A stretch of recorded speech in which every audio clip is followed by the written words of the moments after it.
All right. Before we get started today, I got to take care of a little bit of business. So I'm just going to start here with a rhetorical question, and this is geared more towards the men in the audience here. But man, does your dingus look like a German sniper hiding in the brush, just waiting to ambush some Allied forces? That's totally unacceptable. And that one was sent in by my one of my best friends in the world, Ryan from Atomic Ink Tattoo. Here's one of mine. Or does it look like a pithed helmeted adventurer on a quest for treasure, looking to explore ancient ruins in a dark, unexplored jungle? Or man, does it just look like a weird growth on George the Animal Steele's back? If you don't know who George the Animal Steele is, you got Google, look at that, and it'll all make sense. Well, if it's like looking like any of those scenarios, man, you got to take care of that. And one of our sponsors is Manscaped.com, and they have everything you need to handle that situation. You check them out at www.manscaped.com. They have a razor that is especially made through years of research and development and scientific advancement with these crazy ceramic blades and whatnot. But it's specially made to handle your more sensitive areas without causing a lot of unnecessary bloodshed, and that's something you definitely don't want when you're handling the private and sensitive areas. You know what I mean? And it's summer and it's humid as hell. And yesterday I spent all day picking up and dismantling and packing away all these metal shelving units. Me and Jay went out and bought a bunch of metal shelving units, and we had to disassemble them and move them around. It was like 95 degrees and 100% humidity, and I was a mess. But guess where I wasn't a mess? In that nether region. Because why? Because one, it's all clean kept with thanks to the Lawnmower 3.0 at manscaped.com, and also because I used the ball deodorant, and it's a ball deodorant, an anti-chafing ointment, and it's like a cream, smells good, feels even better, and no swampy grundle. So check them out at manscaped.com. If you use the code BIGTRUTH at checkout, you get 20% off your entire order and free shipping. And they got all kinds of bundles and stuff that are already on sale. You get 20% even off the shit that's already on sale. So check it out, because I don't know how long that'll last, but you want to check it out. Manscaped.com. Use the code BIGTRUTH at checkout, 20% off your order and free shipping. I also want to give a thanks and shout out to Chop Cult. If you're not familiar with Chop Cult, they're one of the biggest resources and news organizations out there geared towards motorcycle riders and chopper builders. They got a huge online forum. It's free to join, and they don't ask you your credit card and none of that garbage. So you can just sign up for free, get access to all their forums, classifieds. They got blogs, they got news, they got events and all that stuff. So events all across the country are posted up there. You can also follow them, and that's just simply at chopcult.com, or check them out on any of the social medias at simply at chopcult. And that's Instagram, Facebook, Twitter, Tumblr, Pinterest, all of that. Also want to give a shout out to Omerta. Omerta is a streetwear brand that lives by a strong code of ethics, and that comes out in the designs that they put out. You can check them out, www.omertamia.com, OMERTAMIA. Also on Instagram and Facebook at Omertamia. They got everything. They got shirts, they got hats, scarves, damn dude, jackets, hoodies, whatever, man. They also do like pomades. They got fine art prints, everything you need. Again, with them as well, if you use the code BIGTRUTH at checkout, you will get 20% off your purchase. So, you know what? Between Manscaped and Omerta, saving you some money there. So, definitely make sure to patronize and check them out, and spend some stimulus money over there. Also, Pitchfork New York, pitchforkny.com. My boy Warren's clothing company and a record label. He puts out a lot of punk rock and hardcore and metal records. They're always like these split colored 7 inches, on all these rare colors and limited colors. So it's all very collectible with big name acts. And if they're not a name that's known to you, then they're a name that will be known to you because he puts out all quality stuff. And it's Again, he puts out a lot of split 7 inches with a East Coast band on one side, a West Coast band on the other, and he's got a whole line of apparel, and he's been outfitting the metal, hardcore, and punk rock worlds for probably over a decade. So check them out at pitchforkny.com and on social media at pitchforkny. And then Chopperhead, my motorcycle shop. Check us out at chopperhead.com or come by the shop. We're a brick and mortar, real deal shop. You can come in, bring your bike. We'll give you an oil change, or we'll build you a whole chopper, whatever you want to do, anything in between. We also got a showroom and a parts counter. We sell all kinds of accessories and apparel and riding gear. We got a bunch of T-shirt designs and whatnot. We got brand new bandanas in stock, American-made bandanas. All of our T-shirts, all of our men's T-shirts are on 100% American-made Bayside T-shirts, super high quality, heavyweight, and will last a long time. And we sell shirts as same price or cheaper than a lot of places that use garbage shirts. So, you know what I mean? We put our money where our mouth is. It costs us a lot more to make, and I take way less of a profit. But, you know, I try and do the right thing there. But yeah, man, any part you need any parts, you need any service or repair work done on your Harley Davidson, we do it all. So check us out at www.chopperhead.com. We're located in Freetown, Massachusetts, so you can stop on by and come in and hang out. We do events and whatnot regularly, so you know, make sure you peep us. On Instagram, it's at Chopperhead, and on Facebook, it's at Chopperhead Customs with a K, so it's spelled CHOPPAHED KUSTOMS, if you remember all that. But Chopperhead spelled in the most masshole way, and Customs with a K. That's all you got to remember. And finally, if you haven't checked out the bigtruthpodcast.com, check out the website. We got all kinds of stuff there, all the episodes. We got some news and whatnot. I gotta get on there and update a little more. We got some other things coming because as it goes on, we're going to be doing some contests and giveaways and more things like that. I don't know if I congratulated Jeff Jolly on he was the recipient of the last manscaped.com giveaway. Where we just have people send in silly metaphors for what your dingus looks like and when it's unkept. I might run that a little bit more, so shoot me an email, simply just bigtruthpodcast@gmail.com. If you got something funny, if I use it on the air, I will give you a prize package. Again, bigtruthpodcast@gmail.com. You can also use that to just get in touch if you got any show ideas or you want to leave some, you want to yell at me or whatever. And you know, go to bigtruthpodcast.com and check it out. If you subscribe, I thank you from the bottom of the heart. Please leave some feedback, spread the word so we can build this up even more and keep going on this momentum. But we're going to get into it right now. So I want to just thank you and keep it live.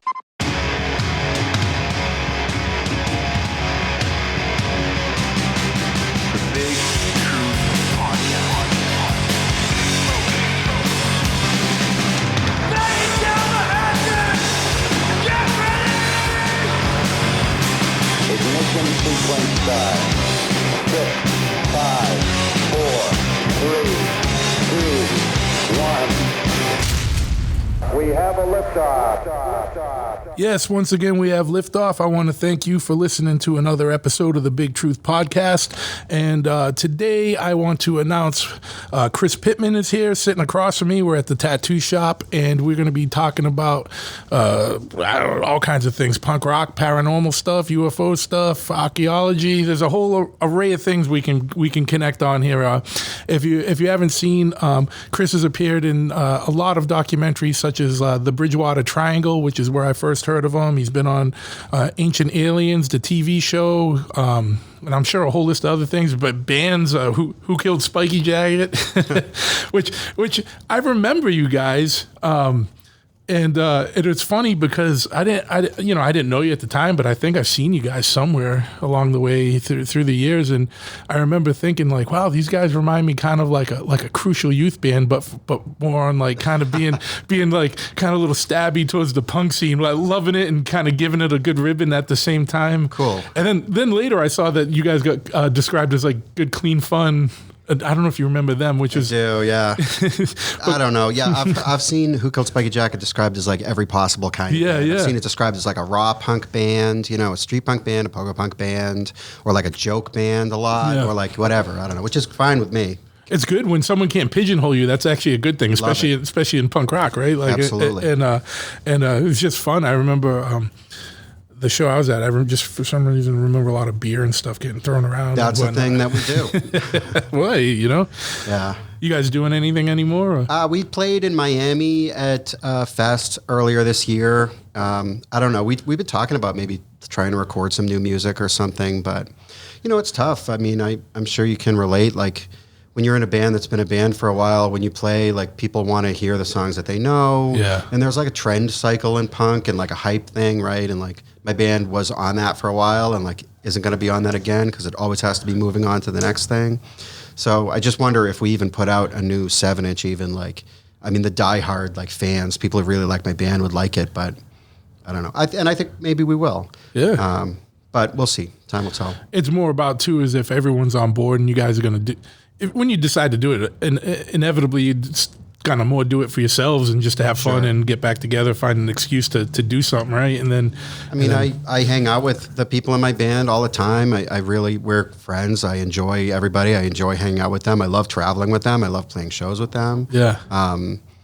You know, it's tough. Like the punk scene's a weird place for me lately. I'm kind of alienated from it in a lot of ways, and so, you know, what exactly this. I don't know. Our band always was like a commentary, sort of, right, on punk a little bit. Yeah. And I don't know. I don't even really know too much about what's going on in punk anymore, I feel like, which is probably a normal thing, right? Yeah, sure. But it makes it harder to write new songs. Right. It would be like, what is it going to be about, right? Yeah. I mean, it's not going to be about my day-to-day life, my job. You know, it has to be about my ideas about punk. But the other thing is that all of our music kind of has been about that, or a lot of it has been about that. So it's like you can't just keep making the same points over and over. Yeah. At one time, I was kind of using the band as like a vehicle to try to inject into punk my ideas about what punk could be or should be. And I don't think that punk is ever going to be that again, you know. And also the reality is I'm 40 years old and the future of punk is like not up to me, right? Yeah. It's up to young people to do what they're going to do with it. Yeah. You know, so I don't know. Yeah. You know, the weird thing is and I don't interact with, I'm not, all right, so I don't want to lie. I interact with Facebook the least amount that I possibly can. So that's a better way to say it. I can't say I never go on, but, you know, usually what I'm going on for is to go in a marketplace and try and find old motorcycles and stuff like that we bring in as projects or whatever, or if I find a good bike that I can clean up and flip for somebody. But, you know, I did, you know, from doing this podcast, I did join some like different groups just to kind of see what's going on and be able to be like, hey, I got this guy on, you guys might be interested, just to kind of help promote it. Sure. And I went into some of the new, you know, some of the punk rock groups, and I've never seen, I mean, it's pretty much the way the country right now is divided with like hard left and hard right. Yeah. That same shit is going on in punk rock, and it's a little disheartening. And this is with young kids, and I'm like, what the fuck is going on here? And it's like pretty much like, you know, everyone's, you know, all you see is commie and Nazi. Like they're just throwing around those terms. Like if you don't agree with someone that's kind of a little more on the left, you're a Nazi. If you don't agree with someone that's a little on the right, you're a commie all of a sudden. And it's like, what the fuck is going on? And I don't know if that's just because it's a Facebook group and Facebook isn't super reality. Because when I go to shows, it doesn't seem like that. But it just seems pretty divided, man, right now. Well, look, our whole world is different, and you kind of have to ask yourself on some level what the relevance of punk is to this world now, and you know, especially if I was a young person now, you know, with everything that's going on with like riots in American cities, like the violence that's happening, like the oppression that's happening to people and stuff, and it's like, if I was trying to find a channel to kind of rebel against that, I don't know that punk would be that for me now if I was a young person. You know, like when I was a kid, right, a teenager, I was basically extremely pissed off at the whole world, and I wanted everybody to know that. And that was like what punk was going to be for me and what it was for me, basically. And I just don't know if, you know, look, the like kind of, I guess, disturbing thing that I think about sometimes is if I was 15 years old right now, You know, I don't know for sure if I would be like a literal commie or a literal Nazi almost, right? Yeah, you know what I mean? Because when I was a kid, when I think back to how I felt when I was a kid, I was so stupid, right? I mean, new to the world. I thought I knew everything. Yeah. There's a little of just youthful ignorance, but also totally. you got all the piss and vinegar because tons of energy, super susceptible to other people's suggestions too. Yeah, searching for belonging, searching for your tribe, and like my tribe might have been like extreme, like Stalin era communism. I don't know. You know what I mean? You know, and it seems like that's one of the problems with the world being so virtual, and this has been something we've talked about before, is, you know, my tribe was like punk rock and hardcore and metal kids because we were all the misfits. But we all had different views on things, but the music or being the outsider is what kind of banded us together. Now you can go on Facebook and you got 5,000 people across the world in this group that agree with you. So you never have to talk to anybody else. Sure. And it's kind of weird. But it's like you said too, you know, something else is like when we were kids, like punk was the rebellious thing or like hardcore or whatever. You know, I punk and hardcore, I just kind of mission to the same thing, right? But like that was the rebellion, like, you know, like it wasn't cool, and it was like that was the fuck you thing, and like, you know, the outsider thing. And now with punk being pretty much a staple, kind of a cool thing, you know what I mean? It's like, what do you do to rebel when punk isn't the rebellious thing? It's exactly. It's like, what is the rebellion? Is it like supporting Trump? Like, what the heck is it? You know, I don't know. It's something probably terrible. It's crazy. No, social media has changed everything. You know, it's like hyper reality. People like there's aspects of your brain that actually just can't determine the difference between something that you see on a screen and something that you see in real life. You know, so when you're looking at a screen all the time and you're just being assailed with like every possible kind of imagery and every possible kind of political take, and, you know, it definitely changes the way that you think. I mean, when, you know, things were so different back before the internet, right? Like in the 90s, like, you know, first of all, when you met someone, there was no way that you could do like an instant background check and find out what they were about. You had to actually get to know them. Yeah. And then the other thing was, like you say, punk, you know, any kind of like subcultural thing was the fuck you thing. It was the outsider, outcast thing. So then you were kind of like had to ally yourself, right, with other outcasts, even if you were completely different from them, because you had like cops and jocks and mainstream society and like your high school and your parents and everything, and everybody's parents, everybody's high school was this like monolithic thing that was against you. So it's like, I might be at a party with like somebody who is like an underground, like hip hop guy, right? Yeah. Like, and also like maybe like a Nazi skinhead, and like maybe everyone's like drinking a beer because, you know, the reality is that despite the modes that people took, you know, the real kind of enemy, right, was like your fucking high school principal or whatever. Yeah. It almost seems silly now, right? In a way, but it was nevertheless real. But that was your world at that point. That was your world. That was your whole world. Like, and you know, you went out and the jocks fucked with you, and like I call, you know, quote unquote, not the class frame, but like the Guidos, the dudes that were wearing the Z Cavaricis, driving the IROC Z28s around, listening to Dawkins and whatever. Community, you know, it was like your own different thing. Sure, right? yeah. You had your like weird enemies, and you could see, looking at somebody, what they were about, and they could see you and know what you were about, and that was like by design. You know, the way that you expressed yourself was like this, you know, a billboard being like, "This is me." You know? Yeah. But then if you saw someone in a town that you were in wearing a Misfits t-shirt, you'd like cross the street to be like, "Hey man, I like the Misfits too," you know? Absolutely. That's the thing. So in the touch on what you said, it was like, yeah, you get along with all kinds of different people. So like I was never into like the gothy stuff or like the like Bauhaus or any of that stuff, but I had friends that were, because we were, you know, we were the misfits or whatever. Like, so it was like, it was me. It was like that. Then, you know, like, then I had like hardcore friends or like skinhead friends, or I had friends that were like, you know, into like, you know, more just like alternative stuff or whatever. But we all kind of would hang out. And even like this kid, Jay, that used to hang around with us, he was a skinny little like punk rock kid, and, you know, super into like, he'd always wear his communist pins and his Stalin stuff. And it was like, I even, you know, back then I was like, I'm not into that, but hey dude, that's you, cool, whatever, you know what I mean? But he didn't try and, you know, people didn't try and push their stuff on each other. You just kind of bonded over whatever was you looked to find the commonalities more than the differences, you know? Well, the commonalities were like very like very readily apparent. You know what I mean? Where it's like, we're all living in this like weird system that's like really tough. We all want to get outside of the system. You know, I want to get outside of the system by like burning cities down or whatever. You want to get outside the cities by like apparently like, you know, I don't know, like making factories like property of the state or whatever the heck. Whatever like, you're into. These are details we can figure out later. Yeah. So then like, I know you can't handle yourself when the football team comes after you, so I'm going to come intervene and help you. That was what was on the forefront. Well, it's like maybe you can't handle yourself and I can't handle myself, but the two of us together at least can break the window of their car, you know, or whatever it's going to be. Right? Yeah. But no, like I remember I was like, you know, when I was a kid, I was always like super dogmatic against goth. Like anything that was goth, I was like, I'm not going to like be involved with this, right? Like this was my stance. Yeah. But like in reality, like all kinds of my friends were into that and girls that I knew were into that and would hang out with those people and stuff. And now I actually really regret it because I've come to appreciate like a lot of that music. I actually like a lot of that music now.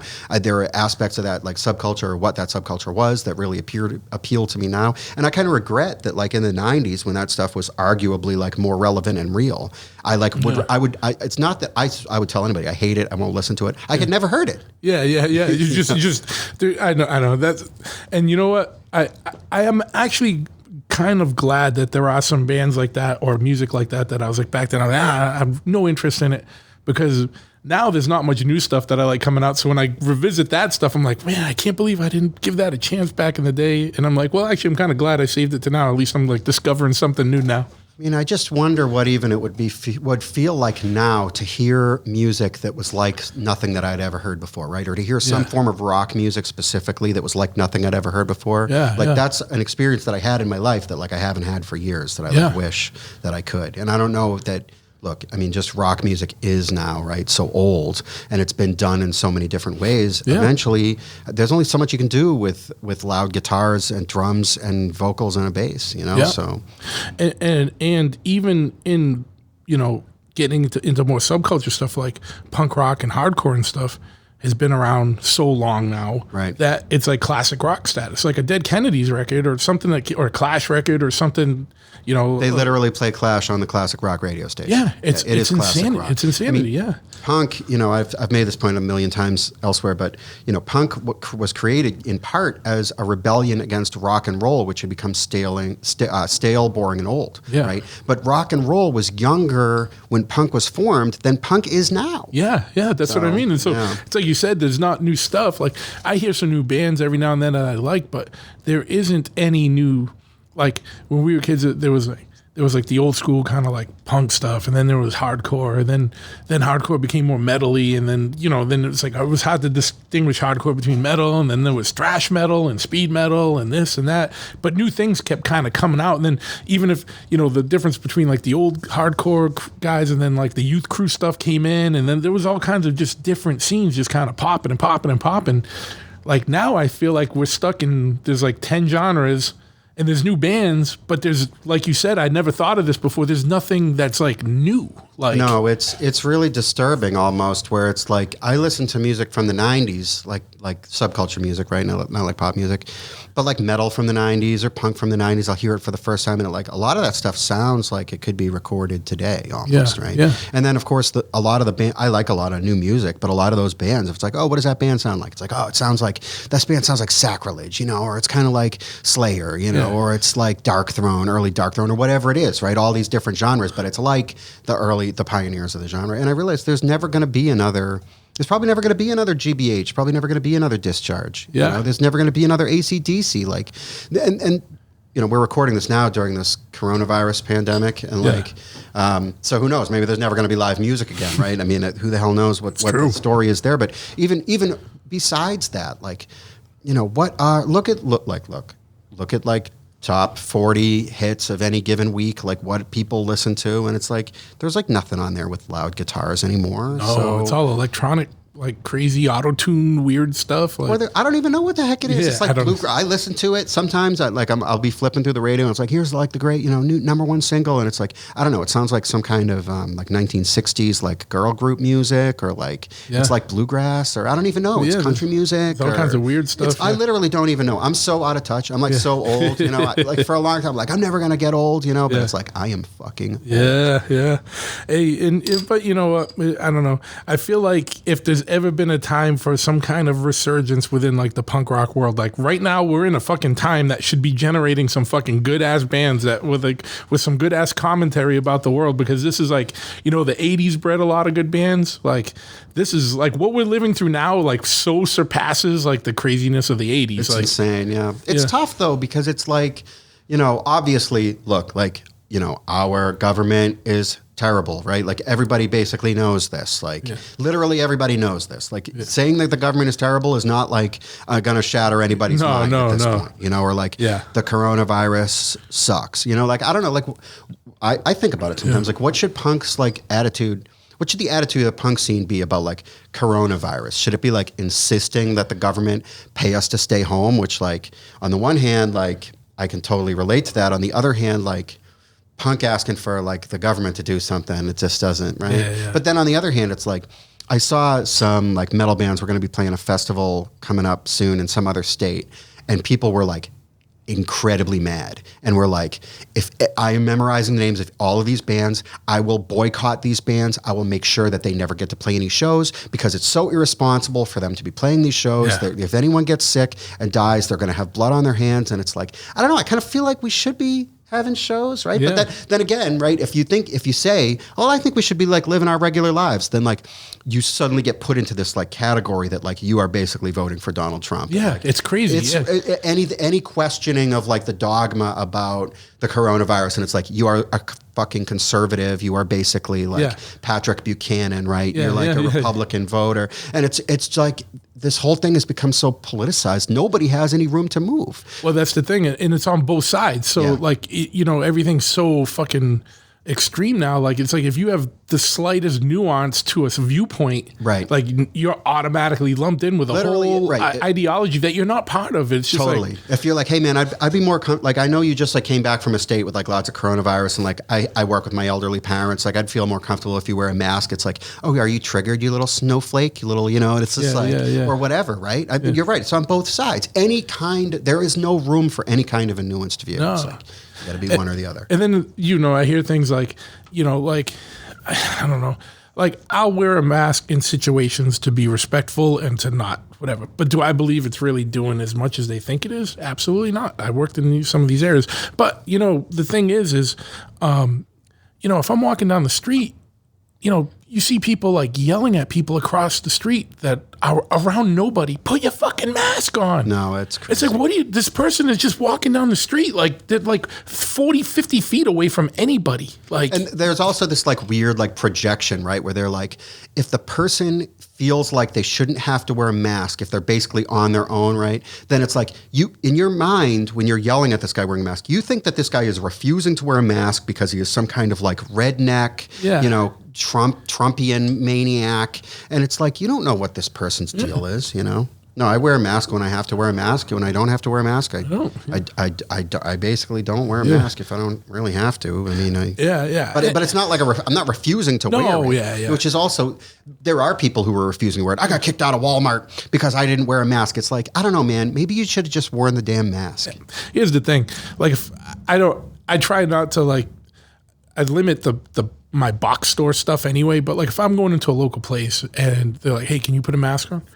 Cool. Like, I ain't trying to get you fired or rile you up or bum you out today. Job. I don't give a shit, dude. Like, whatever. No. It takes nothing for me to throw something on. But it's like, at the same time, but it's just like some people, I see people driving by themselves in their own car wearing a mask. I'm like, dude, like, you need more oxygen in your life. You know what I mean? Take that fucking thing off. You know what I mean? It's like, it's crazy to me that like discussing whether or not the mask is like effective, right? Yeah. Is like this politically wicked, sensitive, controversial thing. And when like the Surgeon General says you shouldn't wear a mask that much, or even Fauci or WHO or CDC, they've all flip-flopped around. So if you bring that up, people are not even looking at that and being like, whoa, you fucking, like you said, like, right. Oh, you right-wing, blah, blah, blah. I saw something in the New England Journal of Medicine the other day that I saw from some like crazy conspiracy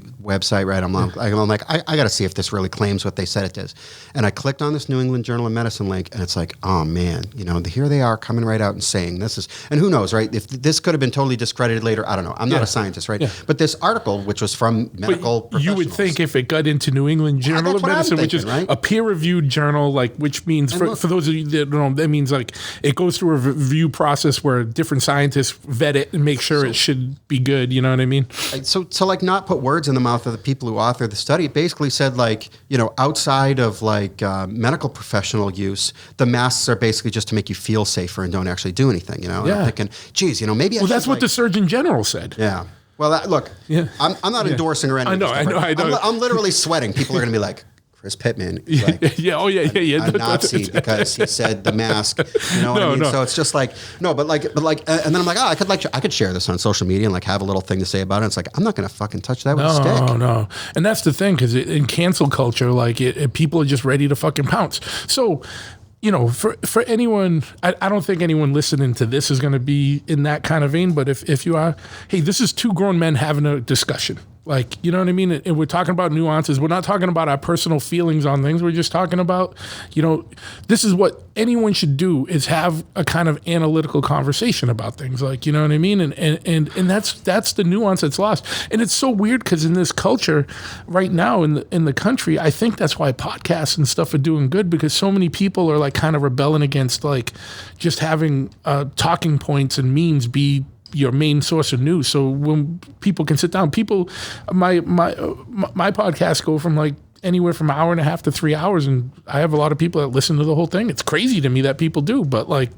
I think that's just indicative that people do want more kind of substantial talk or listening to kind of more analytical or critical thinking. Yeah, you can't like believe what they tell you on the news. This is like everybody should know this, right? Yeah. Like, for anyone who didn't already know this, which should have been everybody. Yeah. Like, remember, like in 2016, we had an election and they were like, Trump's chances of winning are 0, and then he won, right? And it's like, I'm like, oh, this is great. Now everyone's going to know that something here is totally fake, right? Yeah. Our world is fake. But I don't know, a lot of people just, I think, went back to the status quo. But I've been in a bunch of, TV interviews and newspaper interviews and stuff talking about UFOs. And this is something that's not even political, right? There's not really like an agenda about UFOs. No one's coming at it to try to twist UFOs to be like UFOs in the age of Trump or whatever. But then, the article comes out, it misquotes what I said, it misrepresents my viewpoint, and there's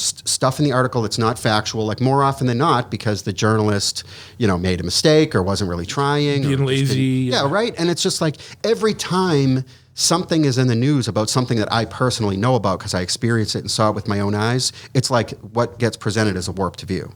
So it's like you can't even trust anything that you see anymore. Unless you see things with your own eyes, who the hell knows what the truth is about a lot of this stuff? Like everything in the news. Well, the crazy thing is, and this isn't to like do a setup, is like, but that's the good thing about a thing like this, is that people can go and listen to the whole thing. Now, people could take certain things that you said or me said, or me, or certain things that you said or I said, and then put in a weird quote, and then it looks bad. Because it's like you're taking this one little quote instead of taking it not in the context of the conversation, but at least we have like a format here where someone can go back and listen to the whole thing and be like, no, that's not what he said. You know what I mean? Like, he didn't say he'd be a Nazi skinhead, in this day, or he'd be a commie. Like, he's just saying, like, you can hear the nuance and hear the thing. Right. But, in this, it seems like now that everyone's so reactionary that like, it would be annoying for you or for me for like a half hour if something like that did come out, because you have to be like, no, listen to the whole fucking interview, and then it would be all cleared up. But like, people are just so quick to like pounce, like with the most limited amount of information, where they're not even criticizing the source of the information anymore. And that's all I try and do on this is like, I'm not a conspiracy podcast. I'm just kind of like a critical thinker podcast. And it's like, look, when so much of the media, and this isn't conspiracy, you just look it up, so much of the media is owned owned. Was it like 90% is owned by 6 corporations? You don't think that shit's getting filtered by the time it reaches you? Yeah.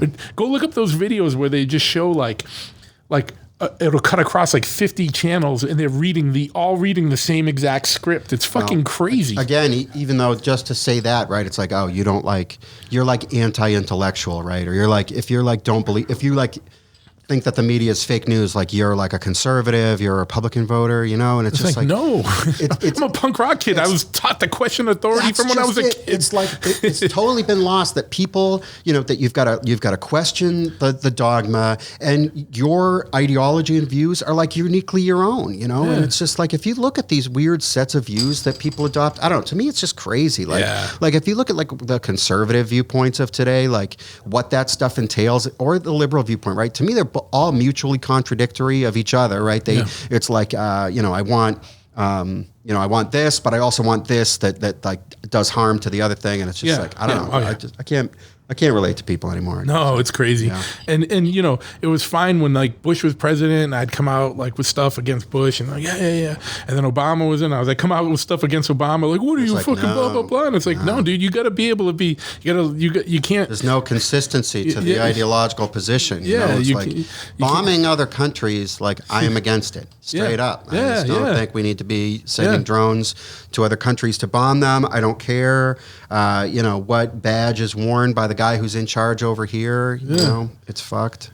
Yeah, I mean, unless someone attacked us and we had to do it, so even then that gets into like a weird look, we thing. We got friendly nations to the north and south, and we got oceans to the east and west. So it's like, all right, if somebody comes here, right, literally, I don't know, if some invading army is invading, my hometown, if they roll into this parking lot, then we'll I'll get the hell out there. You know what I mean? But exactly. Barring that, I'm feeling pretty secure. Yeah. And I know it gets crazy. I think that's, what happens is there's so much like weird, I mean, to me, that's just part of government growth. There's so many like intelligence agencies and this and that, and they all got to justify positions. And then there's like, human greed factors into things and this and that, and they're doing these deals and they're doing this, and we don't want this guy in because he's not going to do this for us, so we got to make it so that this guy takes over, and this fucking, it's just insanity. I'm all about the non-interventionist policy, like, Sure. You know what I mean? Like, but keep it simple. You can apply that same thought to like universities and the newspaper and like government and your town government and the police in your town and like all of this stuff. Yeah. There's once you get too bureaucratic with stuff, it gets out of control. But let's you brought up UFO stuff. Like you were a UFO researcher for a long time, and then you've branched off into all kinds of stuff. Like what got you going into that vein, and like, what made you get interested in like starting like with the UFO stuff and all that? Well, when I was a kid, I was always really interested in any kind of like hidden or weird knowledge or anything like that. I was just like magnetically drawn to like whatever it is. Like, I would go to the library in my town and get books about like witchcraft in the Middle Ages and like copy down spells and stuff and just have this stuff. It was just like the occult, right? Sure, anything that was in like the greater sphere of hidden or secret knowledge. So like I was a little kid and I was at my grandfather's house and I was in his study. He had a really cool wooden bookcase that he made himself. And on that book, there was a book called The Report on Unidentified Flying Objects. And I was like, oh, this is really cool. This is neat. And he's like, oh, that's a bunch of junk. Like, you can have that book if you want. And I read that book. I was probably like 7 years old. Yeah. I read that book cover to cover so many times. The cover fell off. It was like worn down, right? The corners of the pages. So it was like a sphere almost. I still have this book. That's awesome. And this book was a book that was written in like 1952 or something. Sure. Or 53. And so the cases that are being discussed in there are between 1947 and 1952 about. And they just like ignited my imagination. And so anytime there was anything that I could get my hands on or learn about that was about UFOs when I was a kid, like I remember there was a documentary on HBO that I caught a couple of times, and I would check that out, And then it was in 1993. I was like 13 years old or something, and I watched the first episode of The X-Files on the night that it came on. And it like sent me into just, I don't know, I became obsessed with it. Like the first episode of the X-Files deals with some kind of, it's Scully and Mulder, right? The FBI investigators, and they're investigating a UFO sighting. And the beginning of the episode says based on actual events, which is like, I now obviously realize that it's like, could be so loosely based. People saw UFOs and then other people investigated it. Yeah, you know what I mean? yeah, So that's yeah. the actual event that happened. But I'm like, this is basically like a dramatization of a real thing that happened. Yeah, yeah, Because I'm 13 years old. Sure, yeah. And so from basically the next day, I was like, I have to start investigating UFO sightings. And so I don't know how I even did this. I actually don't even know how I figured out how that I could get in touch with UFO investigation organizations. I think I bought a book at the bookstore, and then in the back it had a directory of some UFO study organizations, and I wrote to all of them, said, please send me information about what you're about. I got some stuff from those organizations in the mail, and I joined every single UFO study organization in the world that would have me as a member that I could find. And so all of a sudden, my mailbox is full of bulletins and newsletters and magazines and stuff, monthly stuff. And one of the organizations that I joined was MUFON, the Mutual UFO Network. And I found out that there was a MUFON chapter that was active in Massachusetts and that they had monthly meetings at Cambridge. So I started going to those meetings, started to like meet with other people who had been investigating UFOs for a long time, and then I became an actual UFO investigator where people would report to MUFON that they had seen a UFO, and then MUFON, local MUFON, would dispatch investigators, which was often me and another guy that I worked with at the time, and we would show up at your house, and we would, you would show us where you saw the UFO, and we would talk about it and try to figure out what it was, and I'd write a report, send it to MUFON, that kind of stuff. How old were you when you became an investigator? Like 15 years old. I didn't have a car, didn't have a license, had to get a ride from my parents to like another UFO investigator's house, which, by the way, the other investigator that I worked with at the time was probably 65 years old. So you can imagine it was a pretty bizarre situation, right? I mean, but look, I would dress up, right? I had a button-down shirt, slacks, shoes. I was like super professional, had my tape recorder, my notebook, I had studied about how to become a UFO investigator. There was a course that you could take in MUFON. I never actually took the course because it turned out I didn't like really need to because I was just doing it. But there was a handbook for UFO investigators that I was like, I had read back and forward. And of course I was working with other more experienced people. I was like learning while I was doing it. Yeah, yeah. And look, there's only, at that time, and I think probably now too, there was like absolutely less than 100 people in the country who were doing this. Yeah. Like actually, like I am a UFO investigator, boots on the ground guy. Yeah. And so it was really cool. I mean, I had a lot of really cool experiences. I learned a lot. A lot of the time when people would report a UFO sighting to me, I was able to explain it like almost right away. I can't tell you how many people see Venus, the planet Venus, and report it as a UFO. Yeah. Planet Venus can look so startling. The planet Venus was fired on by anti-aircraft guns in World Wars I and II by people who thought it was like a plane with a light on, because it really can look like it looks huge, looks like it's close, and people see it, they report it as a UFO. But usually by the time... Hey, not for nothing, just like 4 or 5 months ago, I was looking at it outside of my house. I was like, the fuck is that? I was like, oh, wait, that's... But it took me a second. I was like, wait, that's not moving. That's probably Venus. But it can look like it's moving too, because your eyes, the movement of your eyes. I mean, sure, yeah. I could talk about this endlessly, like all the things that get confused with UFOs, all the things that people think are UFOs. But basically, if I couldn't find an answer almost right away, I usually could only find an answer maybe a third of the time or maybe 25% of the time. And the rest of them were the unexplains. And there was a lot of unexplained, and they were really good cases. I dealt with people who were military pilots, who were commercial pilots, trained observers, people who were scientists, people who were police officers or had other, military officers, whatever, and they had seen these things that there's no explaining what these things are. And like, how many of these were you going on? Like how frequent were they?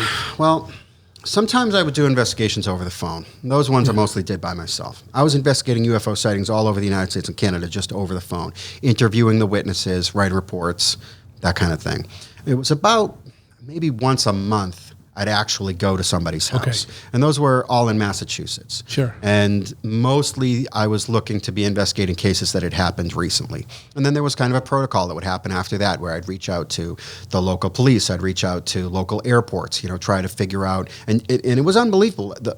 I'll tell you, the local police that I talked to, they weren't surprised when the UFO investigator called.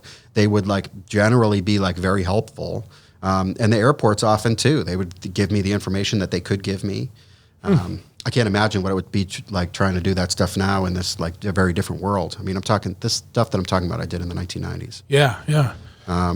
Pre-internet, pre-September 11th. Pre-September 11th. Why are you calling these airports? Yeah. But we had all kinds of ways that we would get the sighting reports too. I mean, we had a website. This was kind of in the early days of the internet originally. We were sending out postcards to all of the police departments in Massachusetts saying if somebody calls and says that they've seen a UFO, you can give them this phone number to call or whatever. And would they actually refer? Did you ever get some from? Rarely, but yes. Yeah. But yeah, there would be sometimes. Cool. I think most of the time they threw those things away, but look, we put that information out there and we were getting a pretty good, steady stream of new cases all the time. And a lot of the cases were, sometimes we would investigate older cases too, if they were particularly compelling, which a bunch of them were. Later on, I got into regression hypnosis of people who believe they've been abducted by aliens, which, I use the term abduction by aliens here because it's the term that people are familiar with, but to be technically correct, I don't think that they really got abducted or that they were necessarily aliens, but we can get into that later. But but look, I did these regression hypnosis sessions, and it was really wild, terrifying stuff. You led them, or you there was a person a hypnotist that you worked with, or? Well, I'll be totally honest here. The way that this works, or the way that this is supposed to work, is that you should really have an actual hypnotherapist doing this stuff. Yeah. Someone who is a medical professional should be doing this stuff. But the reality is that UFO investigation isn't a job, right? To be clear, it is a hobby. There is no money in this thing. So unless you have someone who happens to be a hypnotherapist who wants to do regression hypnosis of UFO abductees basically for a fun, good time hobby, then, you got to hire somebody to do that. And there's no budget to do that. One of the guys that I worked with as a UFO investigator, one of the other investigators, he had previously worked with a hypnotherapist who was able to do the regression hypnosis routine.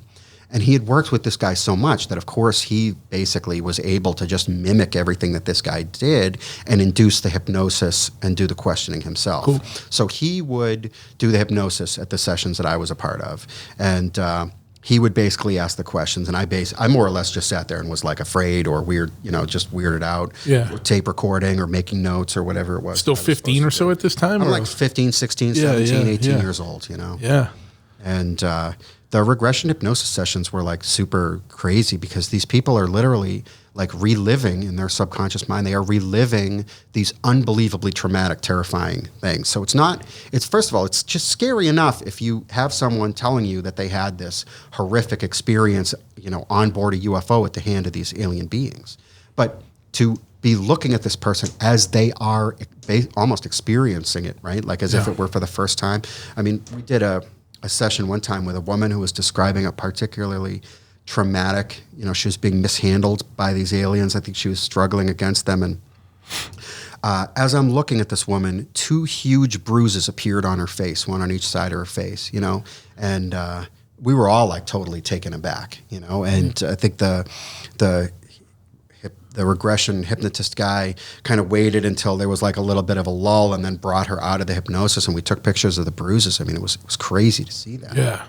And so, no matter what, as a kid, 15 or 17 or whatever, that had to be insanity to see that stuff. Not insanity, but crazy. It was. Well, it was crazy, and then the thing is that during the course of my time as a UFO investigator, weird stuff would happen to me all the time. And at first, I basically just pretended that it wasn't happening. And the reason for that was because I wanted to be a scientist. I viewed myself as a ufologist, so as someone who was studying these things from a totally objective point of view, an outsider looking in. I am studying things that happened to other people, trying to figure out what the origin of these things were. But things So started can I happening ask to you me. a quick thing? So was your perspective like you didn't believe or not believe? You were just studying the phenomena? Well, I believed then, and I believe now, that some UFO sightings represent legitimate eyewitness, encounters with something that we don't know what it is. Yeah. So that's not to say that I think that they're aliens from space, or nobody knows, right? But I'm convinced that there are UFO sightings that are people seeing things that they don't have prosaic explanations for these things in our view of the world. Right? Sure. Yeah. So that was it. So it's like, I don't know what these things are. I'm sure that some of these sightings are misidentifications of modern things, and then out of the other spectrum of things, right, of the unexplained cases, they may have a variety of different explanations. I want to know what those explanations for those things are, and that's what I'm trying to figure out. Sure. Okay. But then when weird stuff started happening to me, you can't be objective. You can't be an objective scientist who's studying some kind of terrifying thing that happens to you, right? Yeah. What kind of weird things were happening? Well, I'll give you a good example that I tell people about a lot is that I got contacted by a guy who had UFO experiences in the late 1960s. There were multiple witnesses. There were some photographs. There was this, what we would call a high strangeness case, where there were alien footprints and aspects of this that were so weird that they were almost goofy. Or part of this case was they would drive out to a bog and they would turn on the radio and they would wait to hear the song When a Man Loves a Woman by Percy Sledge. And if that song didn't come on, nothing happened. But if the song When a Man Loves a Woman came on, the most crazy shit would start to happen to these people. A bunch of people, right? This doesn't make any sense. It's crazy. Yeah. These kind of cases really came to appeal to me very much later on. When I first started investigating UFOs, I would have laughed at that. That doesn't make any sense. I think at first I had a bias. I thought these things were aliens from space. It's aliens from space aren't going to come when you hear When a Man Loves a Woman. But later on, when I started to become more open to the idea that maybe this was something else completely, this kind of stuff, it's all right, this is a clue. So the way that he found me was because that series of sightings that he had and that the other witnesses had been investigated in the late 1960s by an investigator from the New England UFO Study Group. That investigator... So this was local? This was, it was in I don't know, Weymouth or something. Okay. Like that. So this guy, it had been investigated. The investigator shortly afterward killed himself, and his wife blamed his UFO work. His wife thought that he killed himself because he got too wrapped up in the UFO stuff, or some aspect of the UFO stuff was sinister, and that's why he did it. So she basically burned all of his files. Oof. But the New England UFO Study Group published a newsletter, and the guy that I worked with at that time, his name was Joe Nyman, was a lead investigator with the New England UFO Study Group at that, not at that time, but later. But he also edited the New England UFO Study Group newsletter. So he shared with me photocopies from 1975 of the files of this organization as it existed at that time. And I had put some of that stuff on the internet, which was at that time the only place on the internet where any of this material from this organization was found. So this guy years later, he had moved back into the area or reconnected with some of the other people that he had seen the UFOs with from decades ago. And he had called some of these people, and all of them wanted to talk about the UFOs. And was was that real? This thing that happened, I remember it, but do you remember it the same way? How could this be? And so he thought, what, I'm going to try to find the old, our old interviews and stuff from 1969 with the New England UFO Study Group. And he couldn't find that investigator, who of course is dead. But he did find my website, and he reached out to me, and he told me about it. And I thought, well, I'd like to meet with you. I met with the guy. His story was super compelling. He had the photographs. There was other witnesses. I mean, this case was really good, I thought.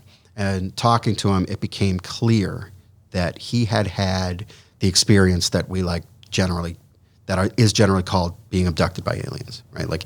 There was aspects of this thing. He had missing time. He had all of the when you've done this so many times, when someone starts talking and you almost know what they're going to say next, right? This stuff fits a pattern, and the stuff that he was saying fit the pattern.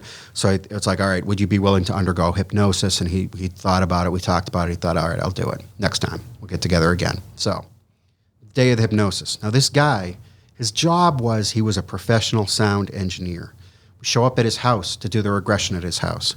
He has wired his living room for sound. He's got the microphone set up. He's got the recorder. He's brought home the setup so that he can record his own session so that he can listen to it later. And the guy who was the hypnotherapist stand-in sort of guy, the guy that actually did the regression, he had his tape recorder that he'd been using since 1979 or something, when he's like back when he was newer at doing this. And I had my own audio cassette tape recorder that I had bought at Radio Shack that I had used dozens of times for these things.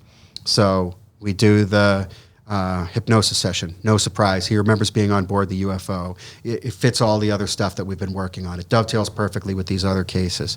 Now it's time to take him out of hypnosis, and he's super excited to hear his own session. So he presses play on the tape that he recorded, and it's blank. It's like, well, that's all right. We've got 2 other tape recorders. The other investigator rewinds his tape, presses play to see how the audio came out. The tape is blank. My tape, also blank. What are the chances of that? Yeah. Like how could that even happen? Yeah. Well, especially like one dude, the dude's a professional He is audio a professional engineer. audio engineer and wound up with a blank tape. And I have used that tape recorder. I used that tape recorder later for like demos in my bands. I've used that tape recorder a million times. It never came out with a blank tape. But on that day, it was 3 blank tapes. And almost every case that I investigated had some aspect like that. That's crazy because it almost makes you wish, like, at that point you had like video or something and see if that came out. You know what I mean? Blank as well. Like, sure. I mean, what if I was doing this stuff today with like digital stuff, right? Yeah. How would it be different, or if it affected magnetic tape but doesn't affect digital stuff? Does that say something about it? Or yeah, well, that's what I mean. Yeah. And the crazy thing is that people are quick to judge, like, oh, people are whatever, blah blah blah, putting things on or whatever. If you're putting someone through that regression, hypnotherapy, they're reliving something, whether it's manufactured or made up or it happened in reality. Like it's no less horrifying for someone to kind of relive that trauma. Are there cases where you saw that it was just something more like someone had some kind of psychotic break, like versus like there was something that there was some kind of like real experience, or like I definitely interacted with people who had mental illness during my time investigating UFO sightings a lot. Yeah. But usually with those people, it never got to like a regression hypnosis state. We never showed up at somebody's house and like hypnotized them the first day. That was part of a process when we were working with people, because it was really hard because I actually, I will never do this again for a bunch of reasons. That is to say, I will never hypnotize anybody ever again, personally. I later came to hypnotize people myself. I'll probably never do it again. And I will never work with someone who does regression hypnosis for the purpose of finding out information about UFOs again. And part of the reason for that is because, look, it is possible to conflate stuff, right? It's possible to just make stuff up when you're hypnotized. There's nothing about hypnosis that prevents you from just coming up with stuff from your imagination. Now, I don't think that that's what these people were doing, but sure. To be clear here, the fact that these memories are recalled under hypnosis, it doesn't make them more credible. It actually introduces maybe more reason to be suspicious of them, But the worst part of it, the real crux of it, is that after the hypnosis session, you're talking to this person who is crying hysterically, has just relived this unbelievably terrifying experience where they're interacting with space aliens that are hurting them, some outrageous nightmare scenario, and then they're looking at you and you're like, okay, well, like what now? Like what is it? How can you help me, or like what? And it's just like, I don't know. I'm sorry, I'm not a therapist. I can't help you deal with this trauma, right? And that's like the worst of it. But then the other thing is they're looking to me for answers, and it's like, what are these things? And it's like, I don't know, I don't know what they are. Yeah. Nobody knows. Well, how can I stop it? That's why it's still called UFO or whatever, because it's unidentified. Yeah. So, outside, you said, those crazy things happen in your life that made you kind of be like, so, one kind of example is what you just said, where none of the recorders actually recorded, was there any other things that were kind of going on that were, you said kind of like weird things were happening? Well, this like followed kind of a general arc. So I started, as I say, in the fall of 1993, and right away when I started to join all those UFO organizations, I started to have really weird stuff happen in my life. There were unmarked black helicopters that were hovering over my house for such a long period of time that it was on the front page of the local newspaper. Yeah, so it's not you making shit up, like it's like a front page of the Milford Daily News in October 1993. It's like, what was this? What were these? Yeah. And the newspapers, like, we called the airports, we called the police. They said it wasn't a hunt for drugs or whatever. We don't know what it was. I mean, it was like an air show out there sometimes. Yeah. It was crazy. Yeah. And I had joined MUFON. And I got back my application to join MUFON. I got that form back in the mail, and it was signed by the guy who was in charge of MUFON, whose name was Walt Andrus at the time. And me now being like this like UFO maniac all of a sudden, to have the signature of the guy who's in charge of MUFON was like a cool autograph. Sure, so I cherished that thing. Yeah. Well, then that thing, I bought a filing cabinet. And so that I could keep my UFO files in it in my room, in my high school room at my parents' house, right? And then that disappears. That form with Walt Andrus' signature disappears from my filing cabinet. Just that one. Well, there was some other ones that disappeared as well. And I'm like, I don't really have a way to like lose this stuff. Like, where could it be? Well, and especially at that time, like your mindset, you were being pretty fastidious and being scientific about stuff. Yeah, I mean, I literally bought this filing cabinet, which frankly was overkill, right? I mean, I didn't really have files. This was before I really started corresponding with anybody, but it was just like I needed to have this space to contain this information that I was gathering. Sure. Well, a few months later, I go to look in that folder again, and the document's back in there. But it's been replaced with a photocopy of the document. So the document that I have now isn't the one that had the original signature. It's a photocopy. Weird. And so I came to the conclusion, okay, the United States government has found out that I know too much about flying saucers and is coming to my house. They're monitoring what I'm doing, which, when I was 15 years old, that like made all the sense in the world. Sure. Now, obviously, I realized like it was not the United States government was taking my MUFON application, right? But something did. Well, yes, something did. And it was only much later, it was years later that I started to realize that this stuff that was happening to me had to do with the fact that I was like looking at this thing, and it wasn't because the government didn't want me to be looking at it. It was because the thing itself didn't want me to be looking at it. The reality of this thing is that if you start looking at UFOs hard enough and for long enough, UFOs start looking at you. And that is what was happening to me. So I started to see things. I started to see lights in the sky at night, and I would just kind of laugh it off or shrug it off. I mean, I remember one time I was in the car with my mother. I was probably 16 years old, and she's driving me home from my girlfriend's house or something. And suddenly there's this huge ball of light, in the sky. This little point source of light suddenly becomes, like the size of a softball, right? And then it becomes small again, and it turns red, and it moves up and down. And I'm looking at this thing. I'm just like, I guess I'm not seeing this. And my mother didn't say anything about it. We get back to the house.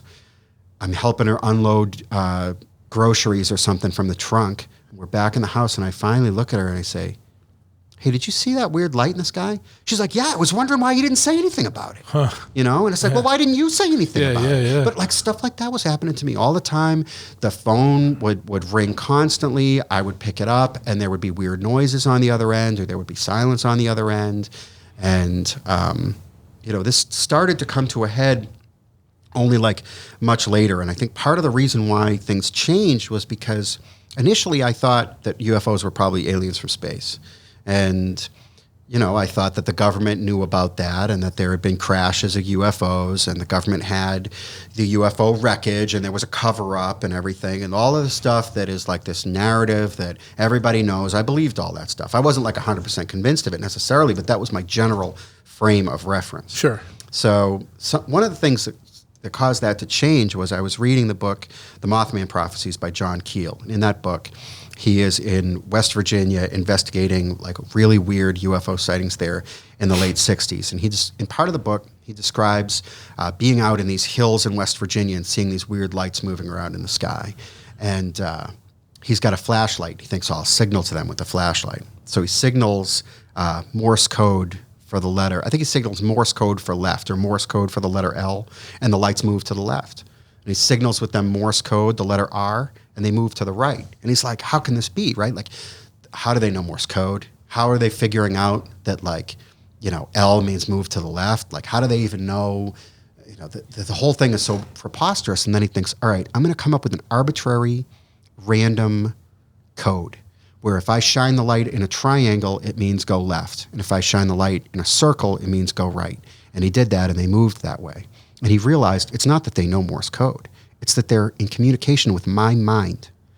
And I read that, and from that time on, my attitude about UFOs started to change. And when my attitude about UFOs started to change, the stuff that happened to me in my life started to change. So one day in 1999, my girlfriend at that time, she was working at a store in the Rentham Village Premium Outlets Mall. And she called me, and this was in February 1999. Now, in the summer of 1999, I wound up going to Germany on like a vacation that lasted for 3 months. And but at that time in February, I hadn't bought the tickets yet. I didn't really know for sure if that vacation was going to work out for me yet. And I hadn't talked to a lot of people about the vacation yet. I got a call from my girlfriend. She said, hey, I'm at work. Do you know someone who's a firefighter in this town in Rentham? I said, no, why? She told me the story. She said, I was in the bathroom. I was the only person at work. There was no one else in the store.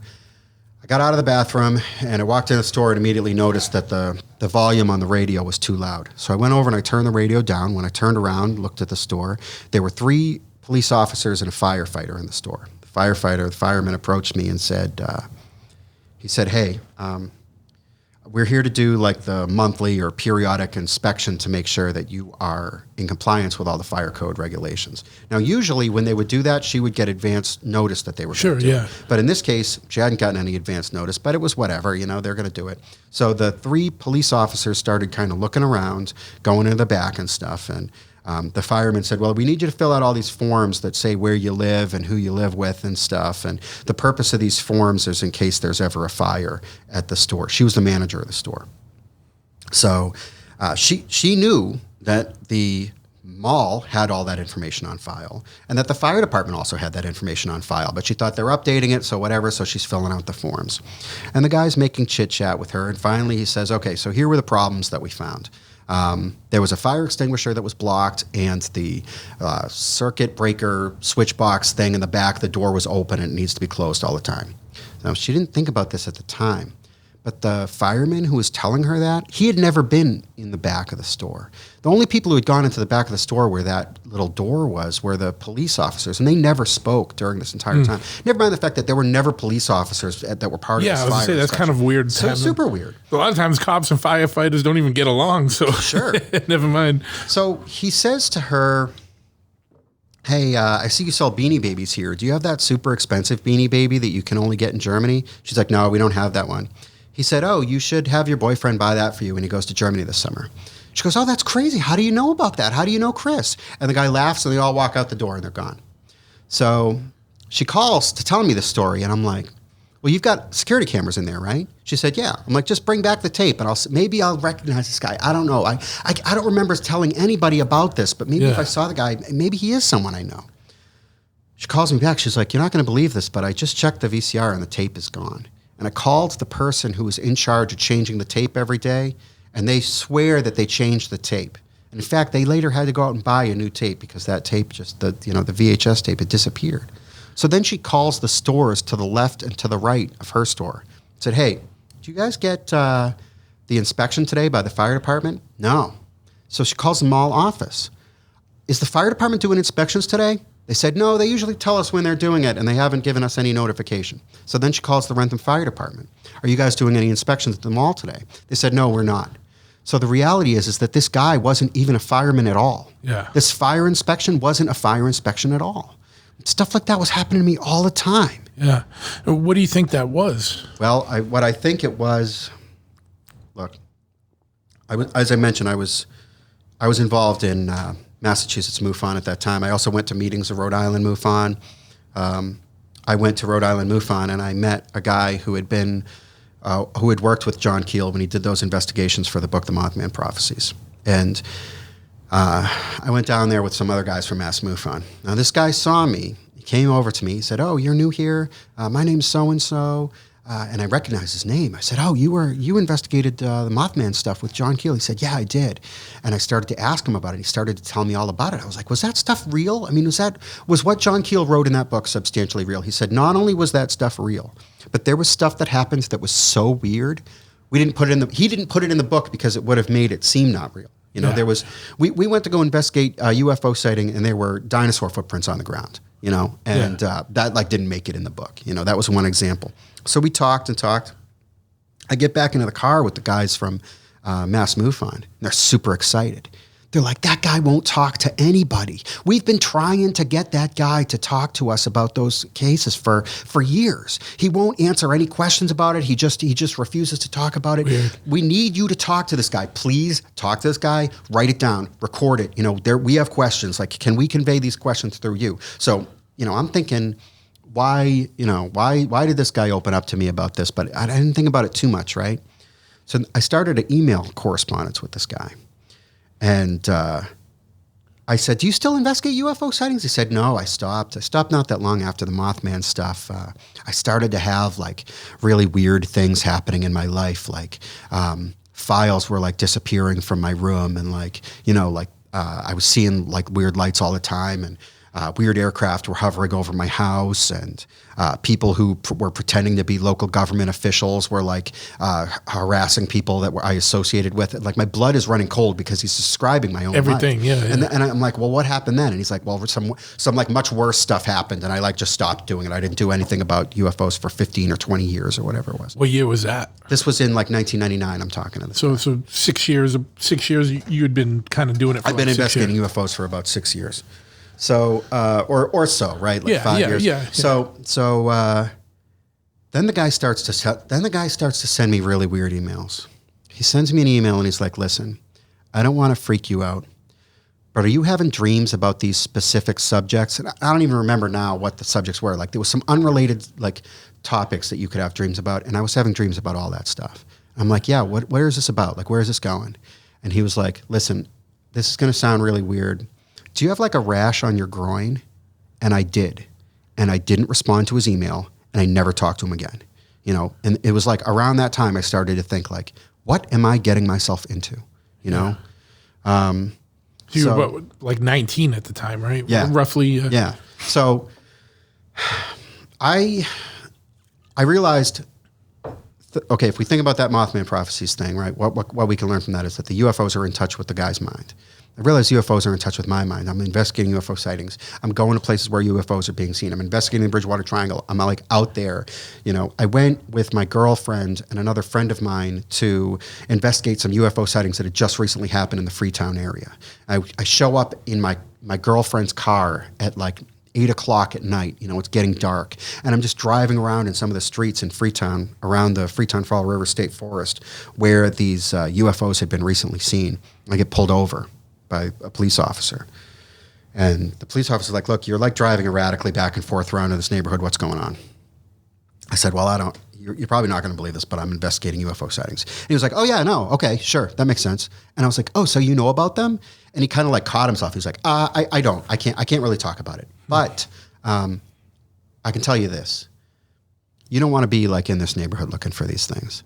There is an area in Berkeley that is on the Taunton River, where it's tidal, and you can go there and you can like hang out all night and just like take a look and see what you see. So I'm like, all right, cool. So my girlfriend, my other friend, and I, this was in 1999, we drive out to this spot, and it's like a sandy kind of a riverbank next to like some kind of power station, some kind of generator or something that's humming, and we set up a tent. We just sat out there all night. We watched these fucking weird lights in the sky, you know. I'm like lining them up with tree branches to make sure that they're moving. It's like, these things are moving. Yeah. It's not an aircraft. I don't know what it is.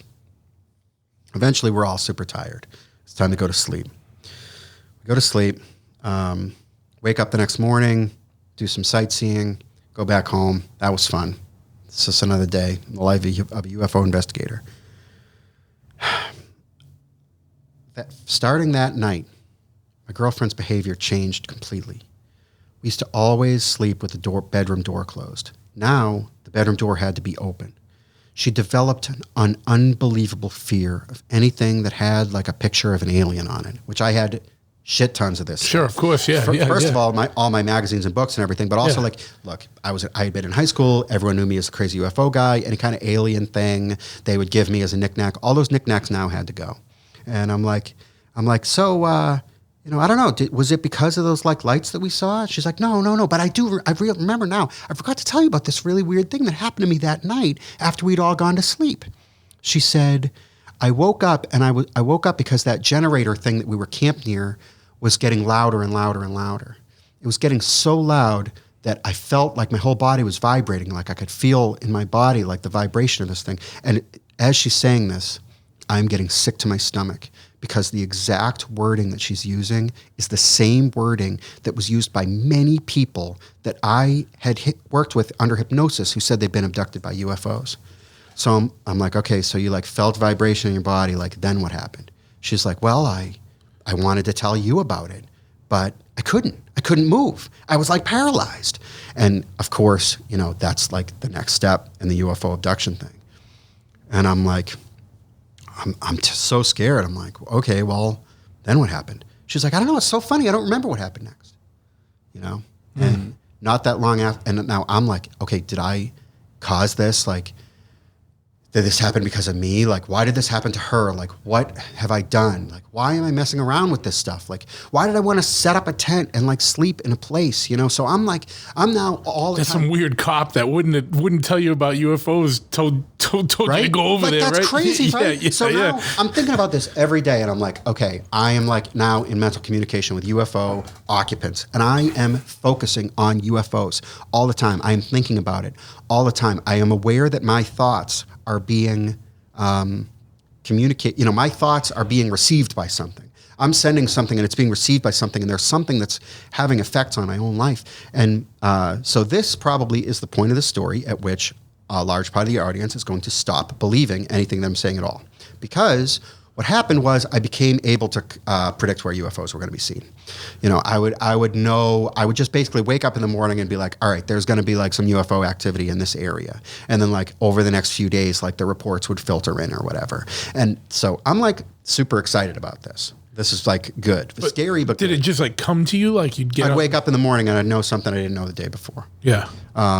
It'd just be in your head like, oh, today there's going to be I just go to think about UFOs. I'm like, okay, so soon, or today this is going to happen, and then it like would happen, which, listen, frankly, I actually don't really care if anybody believes it or not, because this is just the truth. This is what happened to me, and you're acknowledging how it sounds, but you're telling you that this is your truth, your experience. Take it or leave it, and I don't care if you leave it, because this was my daily life, and this was absolutely, I'm not even going to go any further into trying to convince anybody because I don't even care, right? Yeah. So I would wake up with this this new additional information, and but meanwhile I'm racked with the feelings of fear because I've got a random guy telling me that I got a rash on my groin and telling me what I'm dreaming about. My girlfriend is getting abducted by UFOs from space, and now she's terrified and has bad dreams every night. And it's just like, also there were two guys that I knew through MUFON who were doing UFO investigation in New Hampshire. And they were also doing some like free energy investigations and stuff that they believed were kind of like, it was like parallel to the UFO stuff for them. And they were super excited. They were like, all right, we're making unbelievable progress. We're finding stuff that is going to change the whole paradigm of this thing. Like this is going to blow the whole thing wide open. And they were talking about UFO sightings that they were investigating in the White Mountains in New Hampshire. Well, those guys went up to the White Mountains, and they were camping out too, like what I was doing. And those guys died. They mysteriously died in their tent.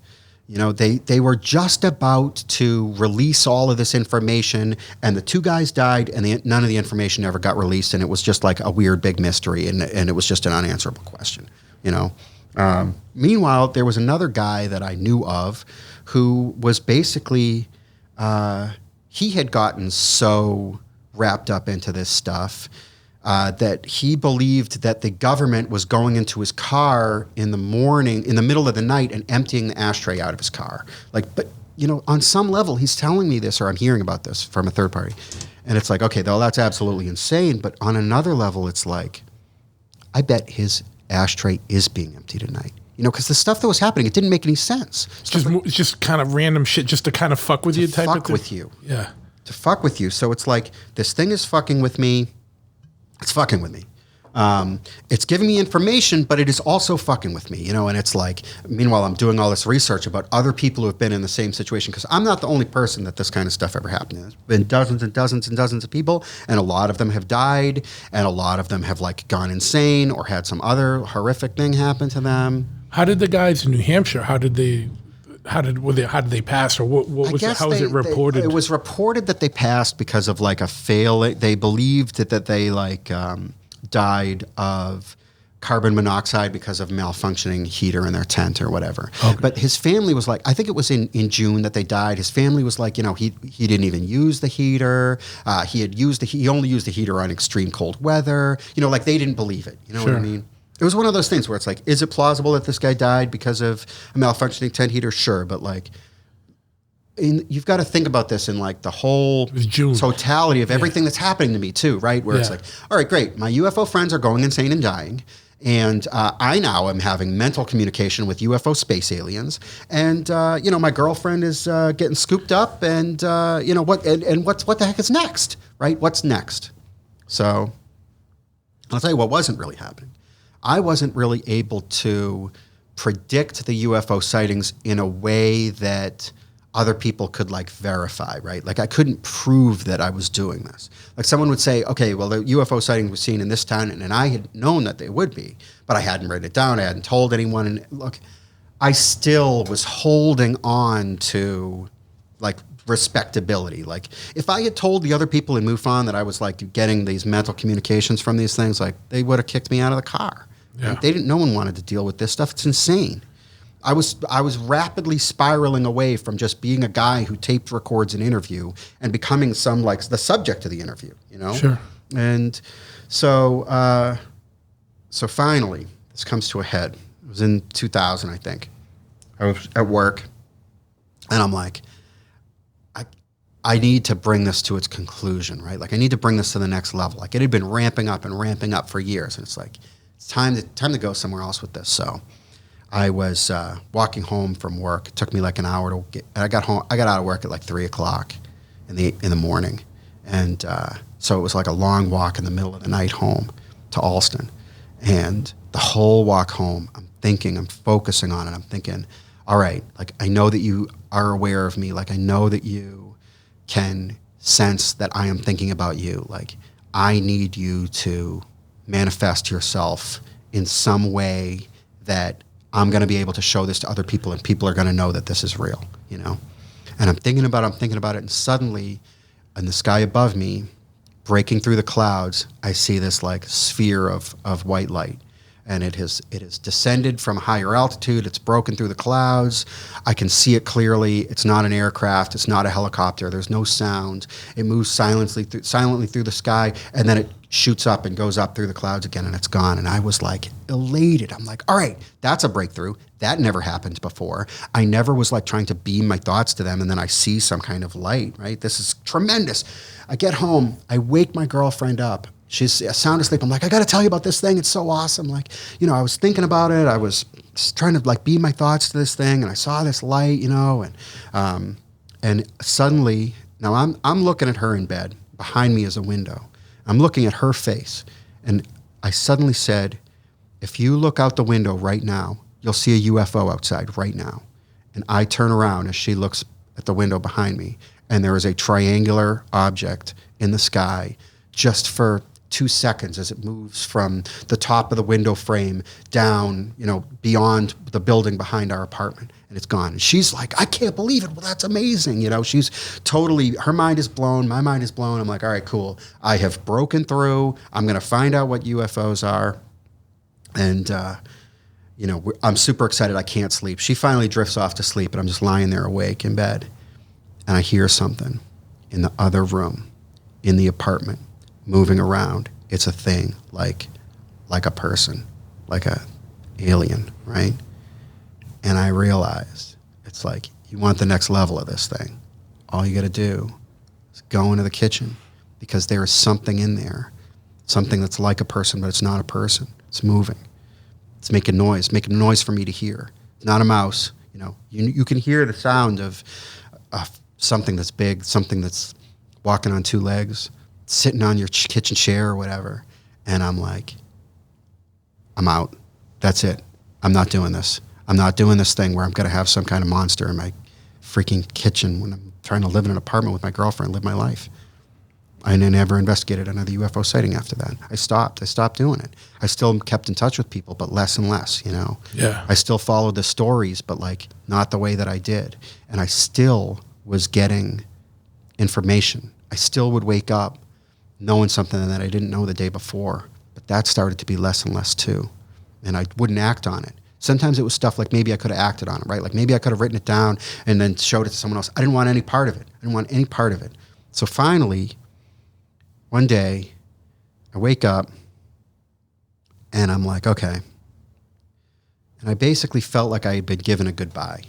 And I felt like the consequence of this goodbye, I felt like what the goodbye was substantially was, okay, you're out. You don't want to do this anymore. You're not playing with us anymore. We are not going to interfere with your life anymore. We appreciate what you did. And because we appreciate what you did, we're going to give you a heads up. You are going to die in December of 2012. The only way that you can avoid this fate is you have to switch over to some kind of Eastern mysticism lifestyle where you renounce all your worldly possessions and go follow like weird Eastern religions or something. And I'm like, I'm not doing that. I'm not doing that. I'd rather die. This was in 2000 or 2000. It was in, I think, 2000 that this what I'm talking about. So it's like, I'd rather just live 12 years than like renounce everything that I like and all my friends and go try to be some kind of weird guru. Not doing it. So the epitaph of this story and the end of this part of this story was in 2012 in the summer. I did an interview for like a podcast in Attleboro, Massachusetts. And I was living in Attleboro at that time. It's like the only reason why I did it. I still would do like interviews, like the ancient alien stuff. It's fun, Yeah. I don't talk about this stuff on those kind of things. Oh, yeah. So, I met these people from Attleboro Paranormal, and there were some people that were everyone was really friendly. Some of the people struck me as like really earnest, really intelligent, and some of the people, frankly, struck me as being a little flaky or weird. And I don't necessarily mean that in a bad way, but like, if you look at people who investigate UFO sightings, like talk about a subculture. Like these people are weird. A lot of these people are really weird. Sure, yeah. So, and then when you're talking about like paranormal in general, people who do ghost investigation and psychics and stuff, you're dealing with some really weird people. And some of these people are like, some of these people might have mental illness, and some of these people are just like, they're living on a level of life that like you don't even want to even grasp. So whatever their truth has made them visibly weird. So I did the interview. I talked about UFO sightings. I talked about archaeology and stuff like that, and the things that I was into, and Bigfoot and everything. Fun stuff that's fun to talk about. And at the end of the interview, the interview ends. Everyone's really happy. People enjoyed it. People want to ask me some other questions. And there are these like two women, an older woman and a younger woman, and I don't know what their names are. They approached me, and one of the women said, "Hey, you have a spot on your aura. Do you know anything about this?" And I'm like struggling to keep a straight face because it's like in all of this stuff, I never dealt with anything like an aura. Right? Yeah, sure. And I'm like, I have been dealing with psychics. I had been doing some lecturing where I talked about UFOs, and like psychics would come, or other psychics would be lecturing at the same time. And, and I never really gave these people any special treatment. I mean, look, like anybody else, right? I'm not going to shun them, but like, I don't know, psychics, not my thing. So they're like, I'm like, I'm trying to humor them. I'm like, I don't really know anything about a spot. They're like, well, look, it seems to us like there is a spot that's on your aura that has been placed by someone or something else. And my gut is that it might have to do with something about your UFO investigation. Was there anything that you ever did or experienced in your UFO investigation where you felt like maybe there was like a negative force, or maybe there was like something about, you know, your future life? And I'm like, just try. I'm like very like concisely being like, well, you know, now that you mention it, to be honest, I felt like UFOs made me feel like I was going to die in December of 2012. And they were like, that's it. That's what we see. And I'm just like, I'm thinking, this is insane. I'm in an insane asylum now. And they said, would you mind if we removed this spot from your aura? You know, it might change. We could remove the spot from your aura. I'm like, sure, remove the spot. And the older woman said, all right, I'm going to do it, because I'm teaching this younger woman how to do this stuff. And I'm like, all right, sure. How long is it going to take? It's just going to take a few minutes. All right, sure. They said, give us your hands, and we are going to put pressure on the palms of your hands, and we are going to remove the aura. I put my hands out, super reluctantly. I'm so embarrassed. I'm at a 10 out of 10 embarrassment at this moment.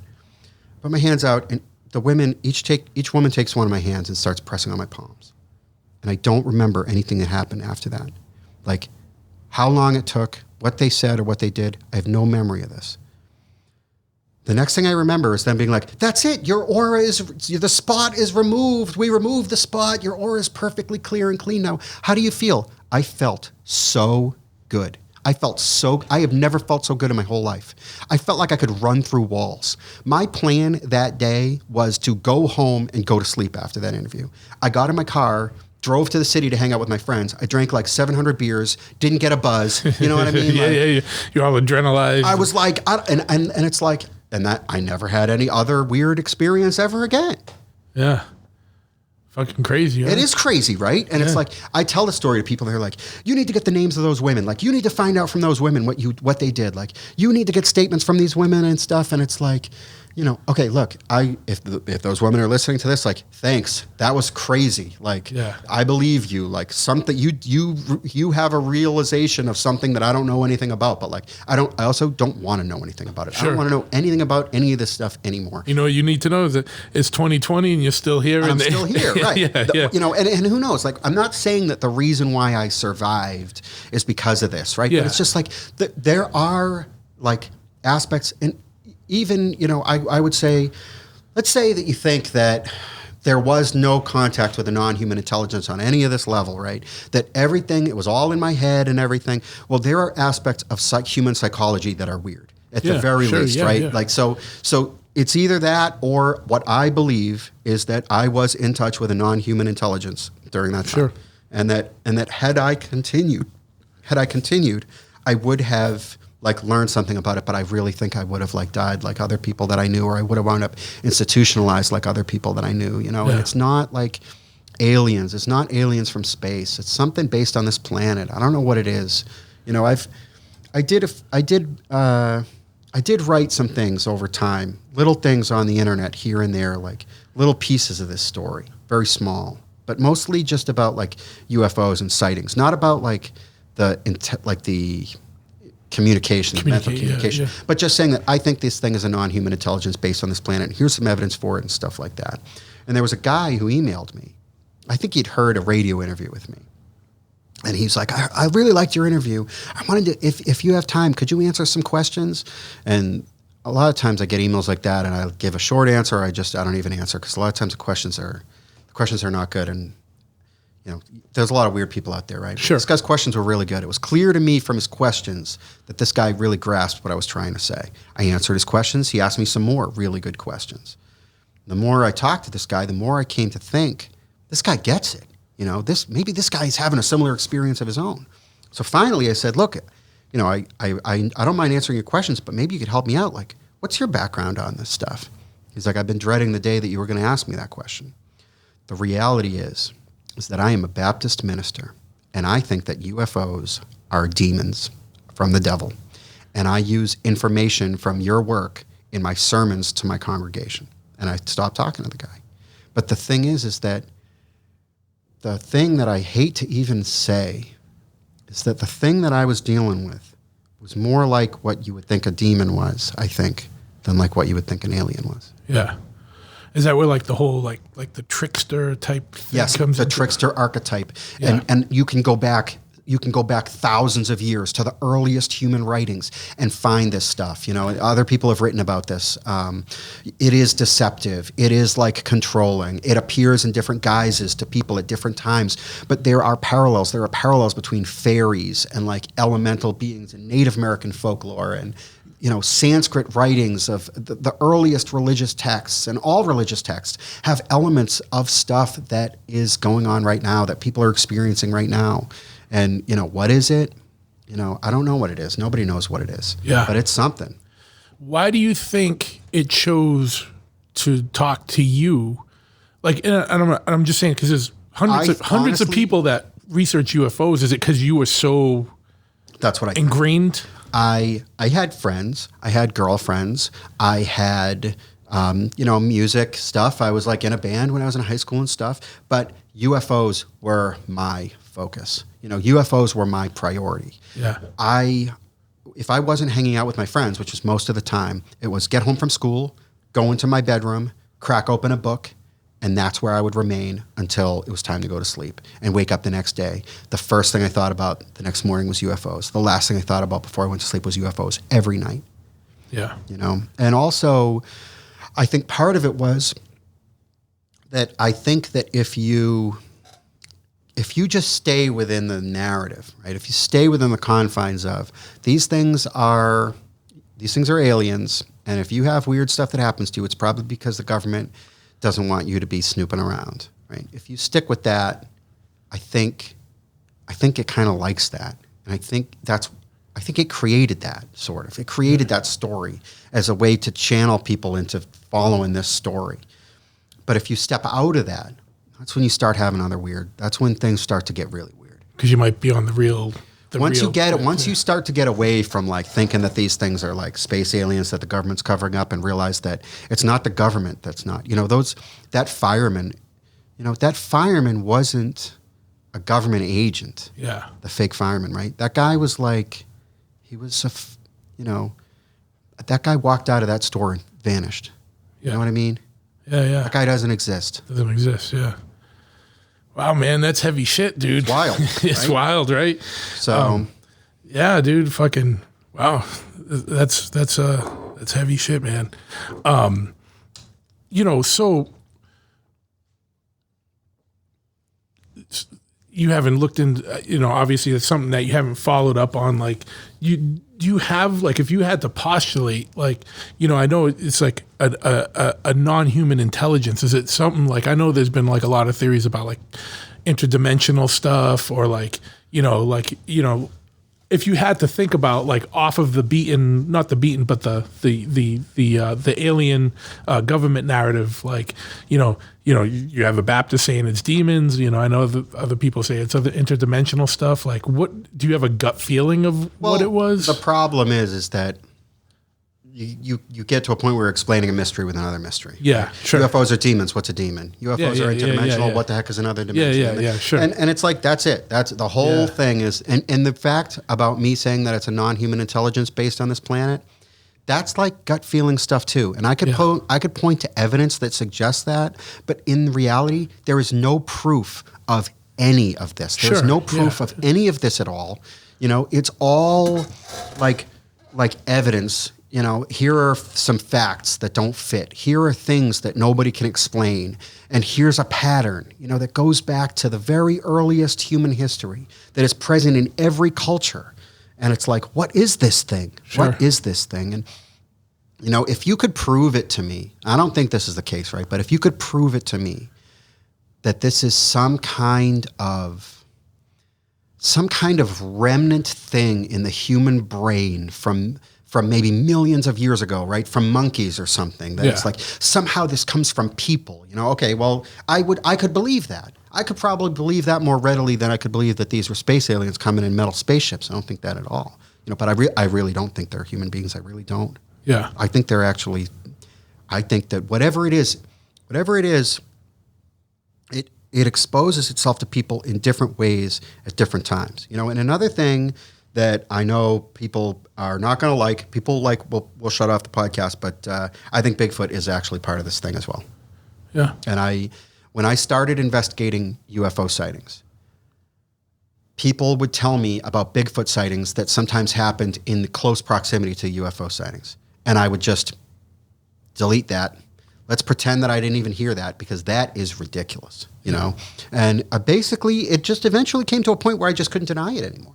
Sure. You know, I couldn't deny it anymore. And I started to investigate these sightings where people saw Bigfoot and UFOs at the same time all the time. Here we are. So we're recording this in the Bridgewater Triangle. Bridgewater Triangle is this area in southeastern Massachusetts that is kind of a hotbed of paranormal activity and has been for a long time. And one of the things that's been reported in this area a lot is like Bigfoot type sightings. And I investigated a lot of Bigfoot sightings in this area. A simple fact is that there's not enough food, not enough area in the wintertime here to actually support some kind of population of hairy hominid creatures. It's just like, no way. So if we acknowledge that it's like actually kind of biologically impossible for these things to be real creatures, then we have like two possibilities, right? One possibility is that all these people are lying. I don't think that's the case at all. Evidence that they're telling the truth, I would point to from my investigations, was when I first started doing the UFO stuff, when I started doing Bridgewater Triangle stuff, I was only interested in UFOs in the Bridgewater Triangle. People would email me or contact me or tell me about Bigfoot stuff in the Bridgewater Triangle or around it, and I would just like dismiss it. Yeah. I'd basically like put it in a file, you know, where I would just kind of like, okay, cool, thanks. I don't know what it is. Cool story. Thanks for sharing. But I didn't share it with anybody. Yeah. Until the time came that I was like, I'm going to like look at all of these things in the aggregate. I'm going to like stack up these files and read them all one after the other. And I'm looking at these things and it's like Copacut Road in Freetown, Copacut Road in Freetown, Copacut Road in Freetown, over and over. All different people, sightings at different times, different years, going back decades. No one had ever written about this. No one had ever talked about this. And it's like, there's nothing about that dirt road out there that is going to make you see something that isn't there, right? Yeah. So if there's not anything to it, why did all of these witnesses come up with the same street? Yeah, over decades. Over decades. Yeah. It wasn't some, and some would be like, well, Chris, you know, they were fucking with you. It was like the same person appealing, but it's like, no, I'm telling you, I like talked to people. Like these people, you know, the people who had sightings from decades ago, they were like really reluctant to talk about it. When you're investigating UFO sightings, I'm not trying to claim that I have some supernatural ability to tell when people are lying.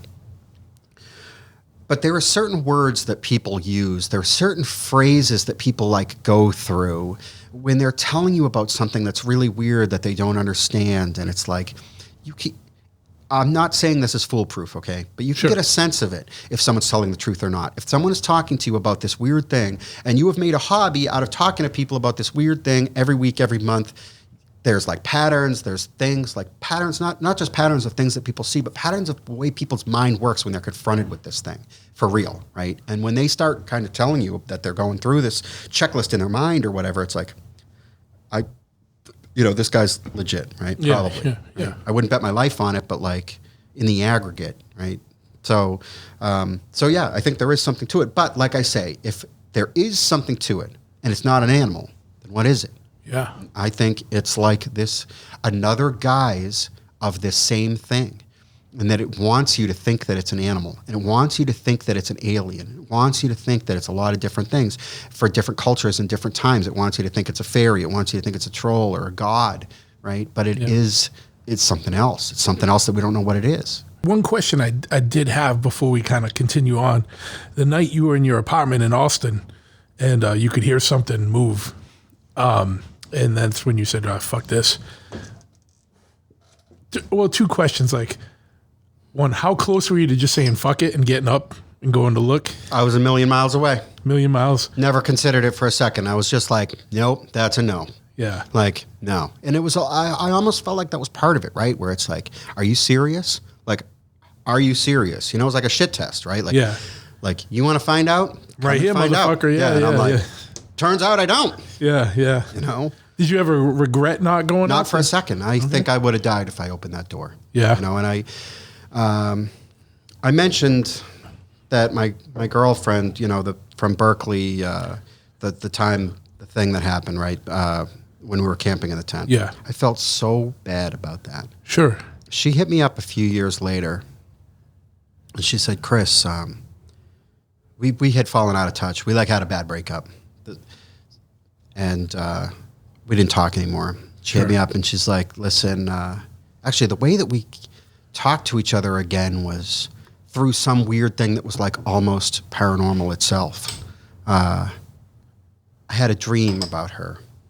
It was a really nice dream where we were like in the back of a convertible, like on a highway and just like laughing and having fun on a summer day.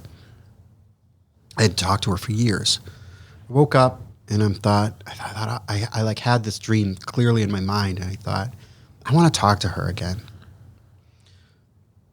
I didn't have her phone number, but I did know her AOL Instant Messenger screen name.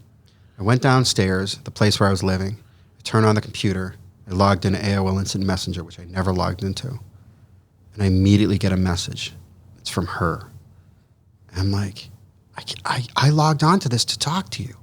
She's like, I never log on to this. I logged on to this hoping to talk to you, like at the same time. Sure, yeah. She's like, I had a dream about you last night.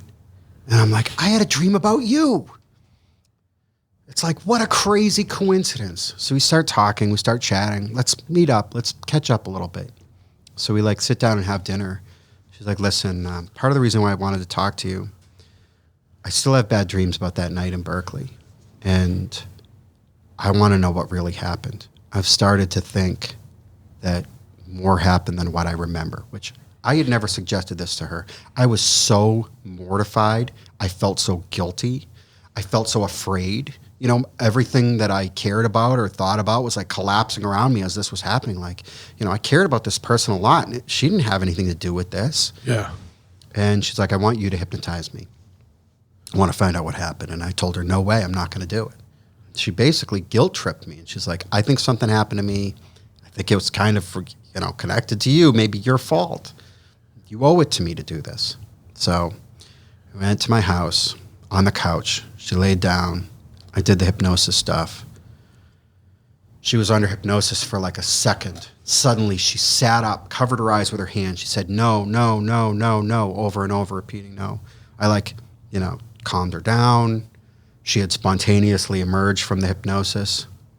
She's covering her eyes with her hands the whole time. And I said to her, I said, well, what happened? She's like, I don't know. I don't want to do it. I don't want to do it. I don't want to do it. I said, okay, we don't have to do it. I said, what happened in that 1 second? She said, well, I saw a bright light. And she turns to look at me, and her eyes are bright red bloodshot. Like, her eyes are super irritated, which is like a thing that anyone who's watched Close Encounters of the Third Kind knows is like associated with seeing the light from a UFO, right? And that's like the end. She never wanted to talk about it again. And then she stopped talking to me again, and I haven't talked to her for all these years. Wow. Now, I told you that story about, you know, that night in Alston in my apartment, telling my girlfriend that if she looked behind me, she'd see a UFO, and looking behind and seeing it. So when she and I were still together, I would tell that story all the time, and she would corroborate it. Yeah, I saw it. I saw this triangular, these 3 lights, no other lights, you know, no blinking lights, no navigation lights, not an airplane. And we broke up, but stayed friends.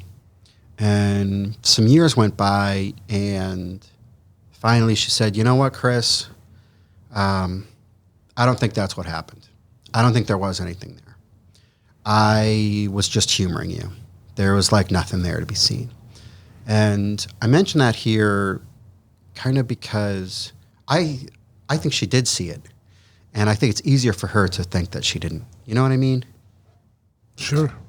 But the thing is, there are many aspects here. There are things that I've talked about here that there were other witnesses to who could corroborate it. And yeah. I am not going to invoke those people because I frankly am not interested in trying to convince anybody that this is true. Yeah. And the fact is, there are other people who witnessed this stuff who would probably like discredit this now and be like, well, it's not like how he said that it was, which is like, that doesn't bother me at all.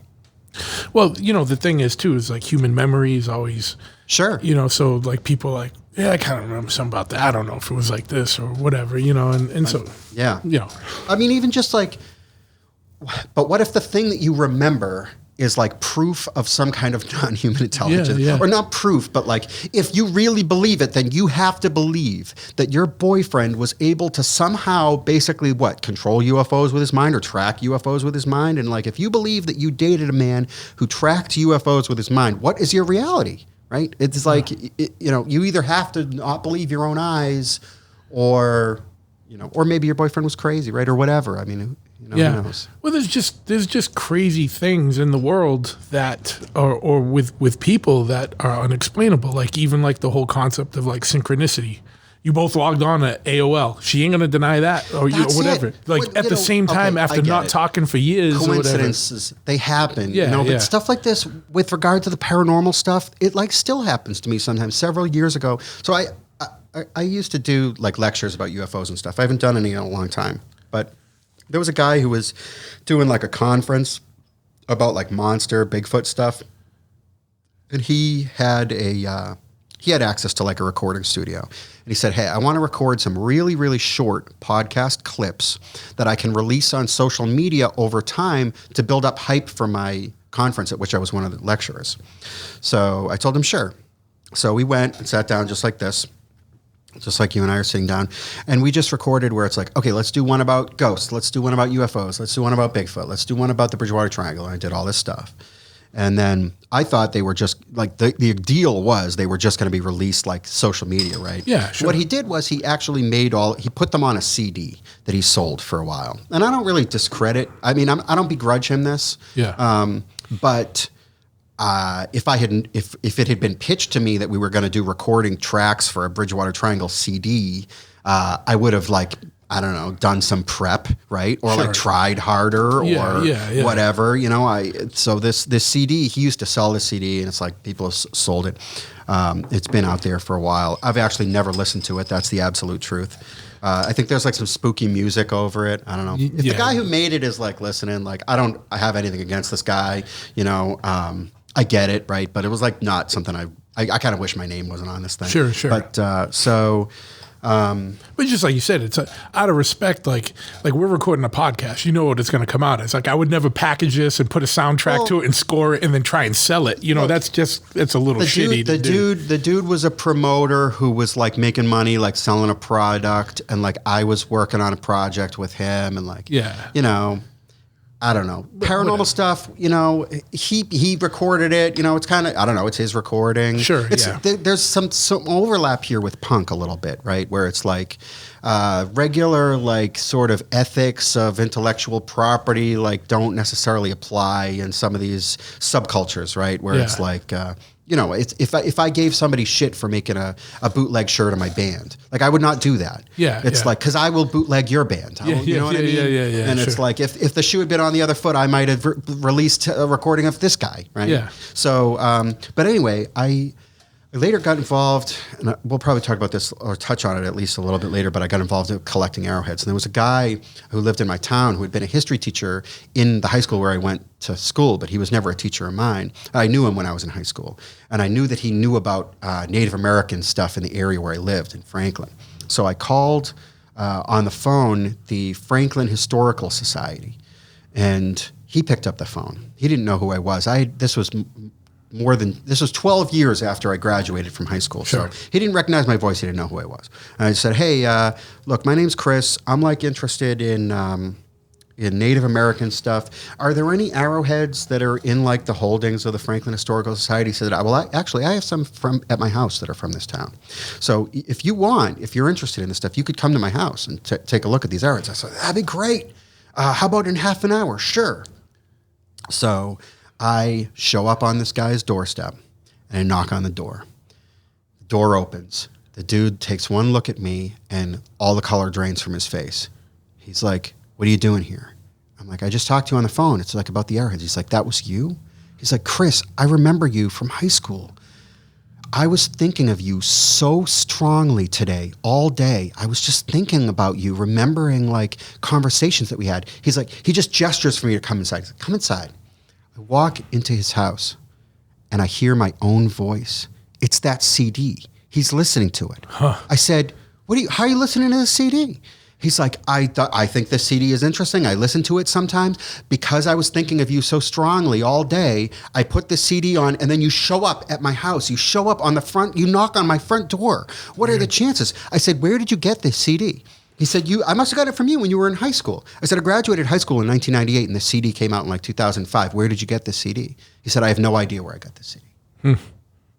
Yeah. It's like, what are the chances? Yeah. There's definitely, the synchronicity stuff, the deja vu stuff, whatever. There's a lot of. I think there's some evidence that like we don't have an objective shared reality. I'm just going to come right out and say it. Like I don't really even know what is real, what isn't real, what this world is, what the nature of reality is.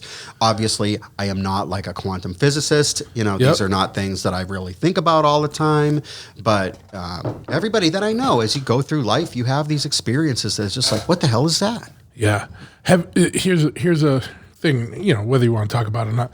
Have you ever experimented with any like psychedelic or hallucinogenic? I have never done any drugs. No. Okay. So like I grew up like mostly straight edge, straight edge most of my life, right? I had one experience on mushrooms that like what you said just kind of resonated. And I was just like, I felt like I could see so say, you're looking at a TV. And behind the TV, there's like pixels and tubes and this and that. Like I felt like I saw all of that stuff that was behind reality. Well, a lot of people that I know, right, have done like a lot of like. Yeah, sure. I feel like if I did it, I would go insane. That's it. I just think it's not for everyone. It's not for me. I mean, I don't know. I don't want to know. Are there ways? Can psychedelics like open doors of perception? Like they probably can. Those are doors that I just want to remain closed. Sure. Like I love my life now where I don't have monsters and, space ships in my life, right? Like, yeah. And for a long time, I wouldn't tell this story to anybody. I didn't tell anybody this story for 10 years. Yeah. Finally, I opened up to some friends, and then I did a lecture one time where I told this whole story. Sure. It's a heavy story, man. It's crazy, and it's just like I like to do lectures too, or I used to do these lectures where it's like, I'm going to talk about cryptozoology in Massachusetts. So I'm going to talk about Bigfoot sightings and other weird, unusual animals sighted in Massachusetts and stuff. And it's like an interesting talk, Sure. Or I could talk about the history of UFO sightings in Massachusetts, and I could talk about that. And it's an interesting talk. The history of UFO sightings in Massachusetts goes back to the 1600s. The earliest recorded UFO sighting in North America was in Boston. It's a really cool case. And there's a lot of cases like that. Yeah. Or even just to talk about some of the cases that I investigated, just like this guy saw this disc and, this person saw this, flying saucer or whatever. But it's like, and I could tell all those stories without telling that, like, I myself had like this thing. People always ask, they say, have you had any experiences? And sometimes I tell people that I've never seen anything that I would investigate myself, right? Like, and that's actually true.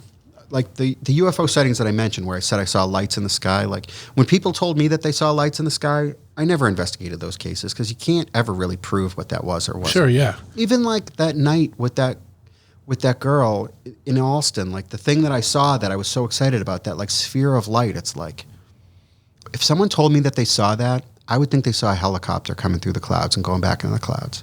That's what I would think. Yeah. And then I can't prove it wasn't, right? But it wasn't. Sure. Yeah. What would actually, when you were investigating then, what would be something that would warrant kind of further investigation versus something that would get shelved? Basically, I tried to go with either daylight sightings of a structured craft or sightings by pilots or other trained observers where it was like this person had some ability to measure this thing in relation to something else. Or what I called high strangeness cases, like what I mentioned before, the guy with the bog song and When a Man Loves a Woman, like that stuff was A+ material for me, sure. Especially at the end. When I first started, I was looking for the structured, what we call like a daylight disc type of a sighting, like I saw a silver craft, or I saw a black triangle during the day. that was the stuff that I really liked because I thought that was like an alien spacecraft, you know. And then later when I became more into the more, I don't know, what I think is more real aspects of it, then it was like, okay, this high strangeness stuff, the onboard stuff, the abduction type stuff, you know? Yeah. And just a quick note about the abduction stuff to touch on something that I said earlier. I actually don't think that people are being kidnapped by aliens. I think that people who have that experience volunteered for it before they were born. And I think that because that's what they told me. I don't know what any of that means. I know it sounds absolutely insane. I'm not trying to convince anybody of anything today or ever, but I really think that there is some connection between us and this intelligence that people have. I don't know. I don't know. I struggle even to put this stuff into words because this stuff is so extremely weird. And like my girlfriend, right? She had that sighting, that encounter that night in the tent. But I think that she and I dated because of this stuff. I don't actually think it happened because of me. I think we dated because she was this already, maybe. It was kind of predetermined. There's this, it would take me a book the size of a dictionary to even begin to scratch the surface of this abduction thing. But I can't tell you a lot. When I would work with these people enough, it'd be like, I'm looking at my hand. They would say, I'm looking at my hand and it looks really strange. Okay, describe your hand. Well, it's an alien hand. I'm an alien, you know, and it's like, this part of this abduction narrative doesn't make it into any of the TV show stuff or the bestseller books about it. Because it's ridiculous. It's crazy. It's nonsense. But all of the serious people that I worked with, they came up with it on their own, separately. I know that it's possible to lead witnesses. I know that people who are hypnotized are incredibly suggestive to leading questions. And I can absolutely say, we didn't ask leading questions. They came out with that on their own over and over again. So, I don't know. Yeah, that's tough, yeah. It's super tough. Yeah. It's super tough. You know, some of the people that we worked with later formed a support group and were able to help other people who did this stuff. And I can't take any credit for them forming the support group or for the people that they helped. That was all them. But I am just really glad that I was a part of that process, even for them. Yeah. You know, for some of these women that had this encounter, that they were able to then help other people, because it's hard. It is hard for these people, super hard. You know, and there's a lot of these people. Yeah. What, you know, I guess I've never been on any kind of investigation or with part of any regression analysis stuff. I saw that movie years ago that came out. I think it was called The Second Kind. I know the movie you're talking about. Where it was a weird Hollywood movie where they were doing regression analysis with not survivors, but people,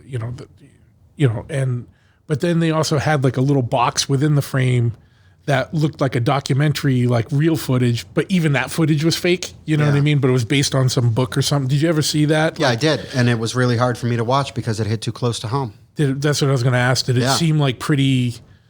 I literally don't even remember what the movie is called. I know exactly the movie that you're talking about. I watched it and it was incredibly difficult for me to watch, and I never thought about it again. Yeah. You know, because, I don't ever want to be in that situation ever again. Sure.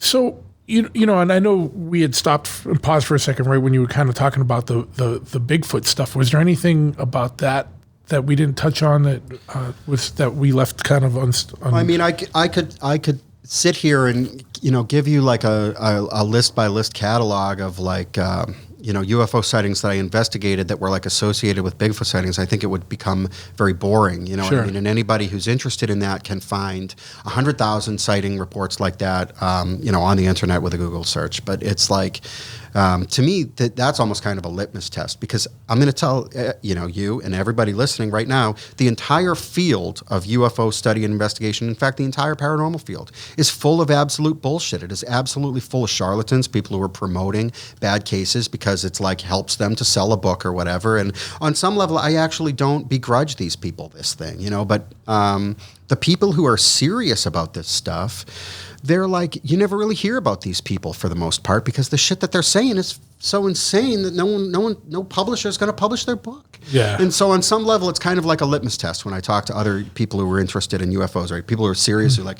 present themselves as ufologists or investigator or whatever. It's like, what do you think about the Bigfoot connection? And it's like, oh, I don't think there's anything. It's like, okay, well, you're like either not actually doing this stuff or you're like denying it to yourself because it sounds ridiculous, right? Or they just didn't find their way to it yet. Like, maybe they will. Because you were at that point at one point. Oh, absolutely. Too. Yeah. But I mean, like, look, I used to speak at conferences. I've done a lot of documentary interviews. Some of these documentaries, never get made, right? Sure. But like, you get flown out to go somewhere and you talk to people, and I meet other people in this field. I mean, I've met a lot of the so-called big names or whatever, which I am not one of them, obviously. I've never published a book. I've never published anything on my findings. I wrote an entire book about the history of UFOs in Massachusetts. It's never been published. It's like literally written in a notebook with a pen, or loose leaf paper. I've never... And I probably never will publish this stuff. And I don't want to misrepresent myself either as being like some guy who's like, look, most of what I'm talking about is my life from more than 20 years ago now. Yeah. Right? Like this isn't part of my daily life anymore at all. Sure. And I don't want it to be. And I get it. Like there's a lot going on now with UFOs that's in the news. And I am aware of it. I follow it basically with a casual interest level. Yeah. Right. Yeah, but I'm not like doing this stuff anymore. Yeah. Is that why you don't publish the book? Because you didn't just... I don't... Look, I'm telling you, it hurts when you put time into something because you read a book about it and you thought that book was real, and then you actually get the original case file with the original witness interview transcripts and stuff, or the tapes even, and you listen to it and it's like, that's not what the book said at all. Yeah. And it's like... fuck. Yeah. Because, I did, I'm not going to say specific TV show names, but I've been on some like various TV shows. Yeah. And I swear to God, if I told these people that I had proof that Christopher Columbus was an alien, I'd get my own show. That's what they want you to say. Yeah. And sure. the people who will get close to saying that, the people who will get close to towing that line, they get more time on the show. Yeah. And they get more attention. And those people probably have a book to sell. Sure. And they sell more books that way. You know what I mean? Yeah, it's an industry. Yeah, it is an industry, and like you're not gonna sell a book telling people some kind of narrative that even you don't understand. But if you can package up something nice and neat where UFO aliens from space are abducting people to harvest their DNA to make alien-human hybrids, like that's pretty easy to understand. That's a pretty standard science fiction plot line. That's going to sell. Yeah. But that's like not how it is. Sure. What how I first heard your name in the paranormal world was through that Bridgewater Triangle documentary. And you kind of talked about some Bigfoot stuff, some UFO stuff. Like, what else have you kind of come across? Like, have you done any other general type of like research out in the general? What's kind of some of the more serious or like kind of compelling or like strange stuff that you've kind of encountered or seen out there? Well, I really, the Bridgewater Triangle is like a real near and dear to my heart subject. I started interviewing people in the Bridgewater Triangle in 1996. Okay, so right around this. It was in 1993 that I got started with UFOs. In 1996, it wasn't too long after, there was an article in the Boston Herald with a guy named Joseph DeAndrade who was really instrumental in recording a lot of this information. That's the guy that was like, he had drawings and everything? Yes, he did. Yeah. The Bridgewater Triangle concept was created by Loren Coleman, who's a cryptozoologist, in his book Mysterious America that came out, I think, in 1978. And then he collected a lot of really compelling material. He published his book, and then Loren Coleman, he continues to do his investigations and stuff, but he doesn't like live here. He didn't focus on this area. It was just one of a lot of different areas that he was interested in. But you've got this guy, Joseph DeAndrade, who lived in Bridgewater, who created this like paranormal investigation organization that was mostly just like him or maybe him and a friend. But but he was collecting a lot of stories. He was putting up flyers in local bookstores. If you've seen Bigfoot, I want to hear about it. And there was an article about him in the Boston Herald in 1996, and that's the first time I had ever heard about the Bridgewater Triangle. And so I came to Bridgewater. I met with him. I joined the paranormal investigation organization. And at first, as I say, I was only interested in the UFO stuff. But eventually, I couldn't dismiss the fact that, take a place like, Assawampset Pond in Lakeville, right? You've got UFOs that are seen over the pond. You've got these weird Native American ghost stories like abounding around the pond. You've got weird footprints that are being found in the farm fields near the pond, or like Lake Nipponicket in Bridgewater. You've got UFO sightings. You've got people seeing like monkeys that live on islands in Lake Nipponicket. I mean, I've got people telling me they're seeing something like the Loch Ness Monster out there, submarines, like phantom fires, ghosts, so much. And it's just like, all right, this isn't a coincidence, at some point. And so, I will say this. I get contacted about the Bridgewater Triangle all the time by people making TV shows and stuff. And what all of those people want, they all want the same thing. They want a witness who will go on record and say, I saw something in the last year and a half. And I don't have anybody like that at all. Yeah. I mean, when I used to have stuff like that, like in the 90s via email, when I was investigating UFO and Bigfoot sightings out here, people would say, I was drinking with my friends and I saw a Bigfoot, and here's where I saw it. I was out making out with my boyfriend. We were doing drugs or whatever. And I saw this thing. Now, with the UFO stuff, when someone tells me I was drinking and I saw it, I scratch it off. And suddenly someone tells me they were doing drugs and I saw it, it's like I don't even pay any attention to it. But the thing is like, let's pretend for a moment that Bigfoot is some real monster that lives in the Hockomock Swamp and that shambles around the edges of the swamp, looking for food in the dark of night. Like, who's going to see that?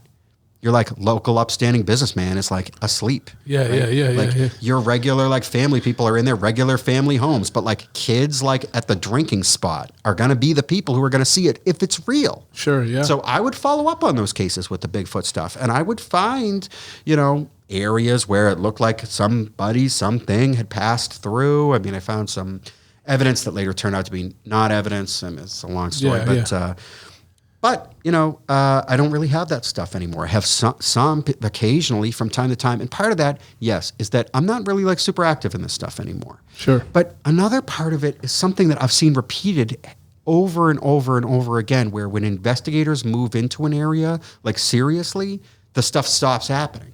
Yeah. Now, you could take that as evidence that this whole thing is hot air and bullshit. And I wouldn't blame anybody for taking that attitude about it. And then there's another thing with the Bridgewater Triangle where, look, this area is getting developed every day. Yeah. Places that I used to go and investigate Bigfoot sightings where you would stand there and look around and be like, oh, yeah. No, like seriously, like a family of Bigfoot creatures could totally live out here. There's nothing. You're looking at a map and there's nothing around. Yeah. It's just desolate wilderness. And now those same places, it's like a weed dispensary, a strip club. You know what I mean? Like a suburban solar farm. Yeah, totally. The Bridgewater Triangle is getting developed, and it has lost some of its like charm to me a little bit of a appeal. Just because it's been developed so much, it's sad to see it. But the Hockomock Swamp, the heart of the swamp, it can't be developed. It won't be developed. That's the center of this whole Bridgewater Triangle phenomenon. Is this unbelievably unique, super special, massive wilderness swamp that we have here.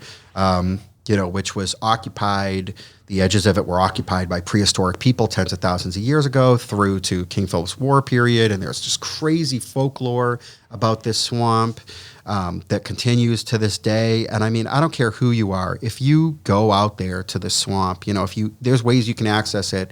There's like a railroad bed that goes through it. There's high tension wires that go through it, and you can walk along there. And it's like, if a dinosaur came crashing through there, like you wouldn't even blink an eye. You wouldn't be surprised. It's crazy out there. I love it. I love it. I haven't been out there yet, but I know like my Joe we were talking about earlier. He goes out there. He'll go fishing and stuff, or do different things. And he said he related a story too, that even when he was going out there one time to go fishing or somewhere out near there, and he was talking to a cop because the cop's like, "What are you doing out?" He's like, "Oh, I'm going to go fishing." The guy's like, "Yeah, just stay away from that little island right there because there's a lot of shit that goes on over there." Like, Local people know about it. And I'll tell you, I would just, I used to, and I still do this to an extent because I go to the Bridgewater Triangle now a lot. I look for arrowheads. I look for Native American stone tools. I find archaeological sites, some of which have never been documented before. Find out when people lived there. I'm like really interested in this archaeology aspect of it now. Most of the tools that I find are between 3,500 and 5,000 years old. Yeah. But I'll go out there and sometimes I'll just take a walk and I'll find people out there who are hunting or fishing or they're on like a four-wheeler or they're just outdoor enthusiasts and say, "Hey, do you come here very often? You ever have any weird experiences out here?" And it's like, they do. They have all kinds of weird experiences. Yeah. The number one thing that people tell me is that they have stories that center around this feeling of being watched. And that is just like so common. And I don't really get that other places really like this. Yeah. But do you think it's just because you're kind of in the middle of like a creepy forest, a swamp or something, or all the lore around it, It is a special place. Yeah. And it does have this lore that goes back a long time. So it's almost like if this stuff wasn't there, maybe people would come up with stories about it, But so this is kind of like a different way of looking at things where I used to be like a scientist trying to find out what UFOs were. And now I'm still interested in these paranormal topics, but it's not as like a scientist anymore. It's like, I like these stories because they are fun stories. It's fun to speculate about. It's spooky. It's creepy. It's interesting to think, what if? But even then, at some point, you have to ask yourself, is this real? And that's where it starts to kind of unravel a little bit. Sure, yeah. But it's crazy too, like an area like the Freetown Forest or whatever, stuff, Bridgewater Triangle. It's just almost relentless with the amount of stuff. There's like the Phoenix, the fucking Puckwudgies, the fucking Bigfoot, the fucking this, and then even all the crazy like cult, like satanic activity in the 70s. It was like there's definitely a draw, some kind of weird fucking draw there, you know? Cattle mutilations, giant snakes and turtles, these giant birds. I mean, it's just like, you're right, it's relentless. It's like there's nothing that isn't there, right? People seeing aliens on the street, like, ghosts, ghost photographs, like, the Freetown Fall River State Forest, the ledge, and like everyone who seems to go there, even when I go there, I have like weird, even now a little bit, it's like, geez, my phone battery just went from like 38% to 0. Like, why did that happen? Photos don't come out or whatever it is, everyone has a story like this. It's cool. And, there's something special about it. Something I think about a lot with regard to the Bridgewater Triangle is I think about an email that I got from a guy who was like, he was like a psychotherapist. And he's like, I've worked all over the country. I've worked on Native American reservations. I've worked from coast to coast. And I have never encountered so much abject human misery as in the Bridgewater Triangle. It's like, I don't know, there's something weird going on. Sure. I think there is. Yeah. What gets me is like the weird, like cult or satanic stuff. Like I saw a picture, they were talking about the, they found like that little like kind of hut that was like built into like a hill kind of. Yeah. Carl Drew's bunker or whatever it was. Yeah.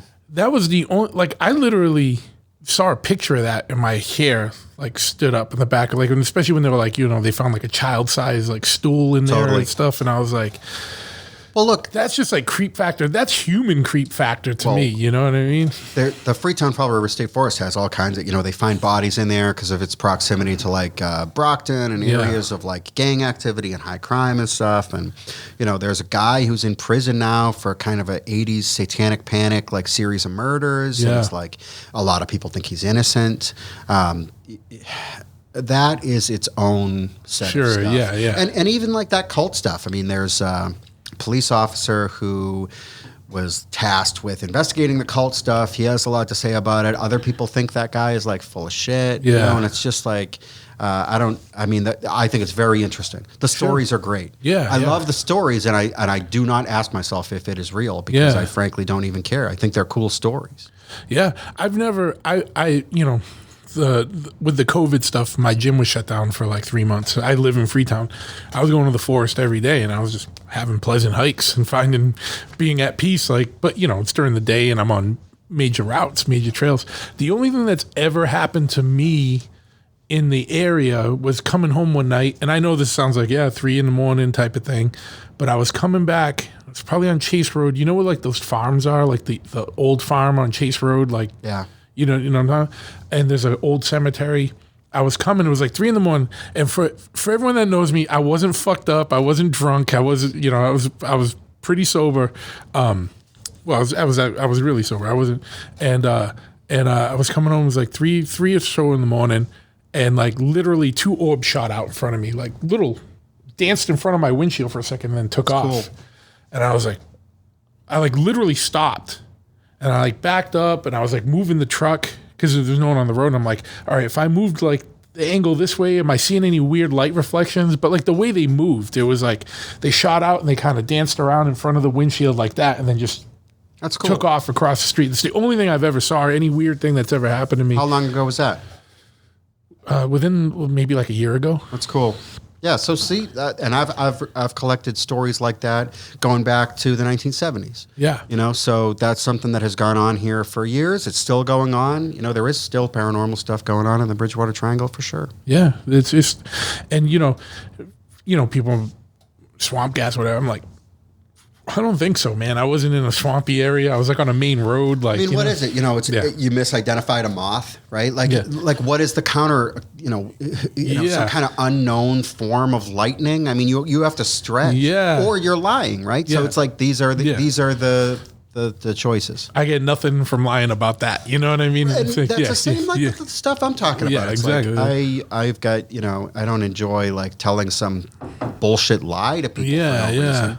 And I know you said you're kind of only following things like in a more fun type of manner now.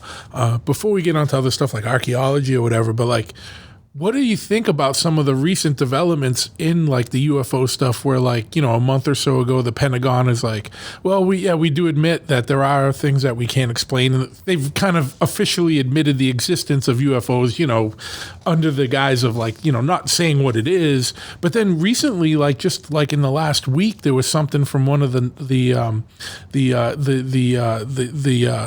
of the contractors or whatever was saying, we definitely have something that was not made here. Sure, I did see that. I don't know. I guess I'll believe it when I see it. I've seen these tantalizing stories from the government for a long time. At one time, I became convinced that the government actually didn't know anything about UFOs. I think that they literally, they investigated UFO sightings. The United States Air Force did via Project Blue Book, which was terminated in 1969. Sure, yeah.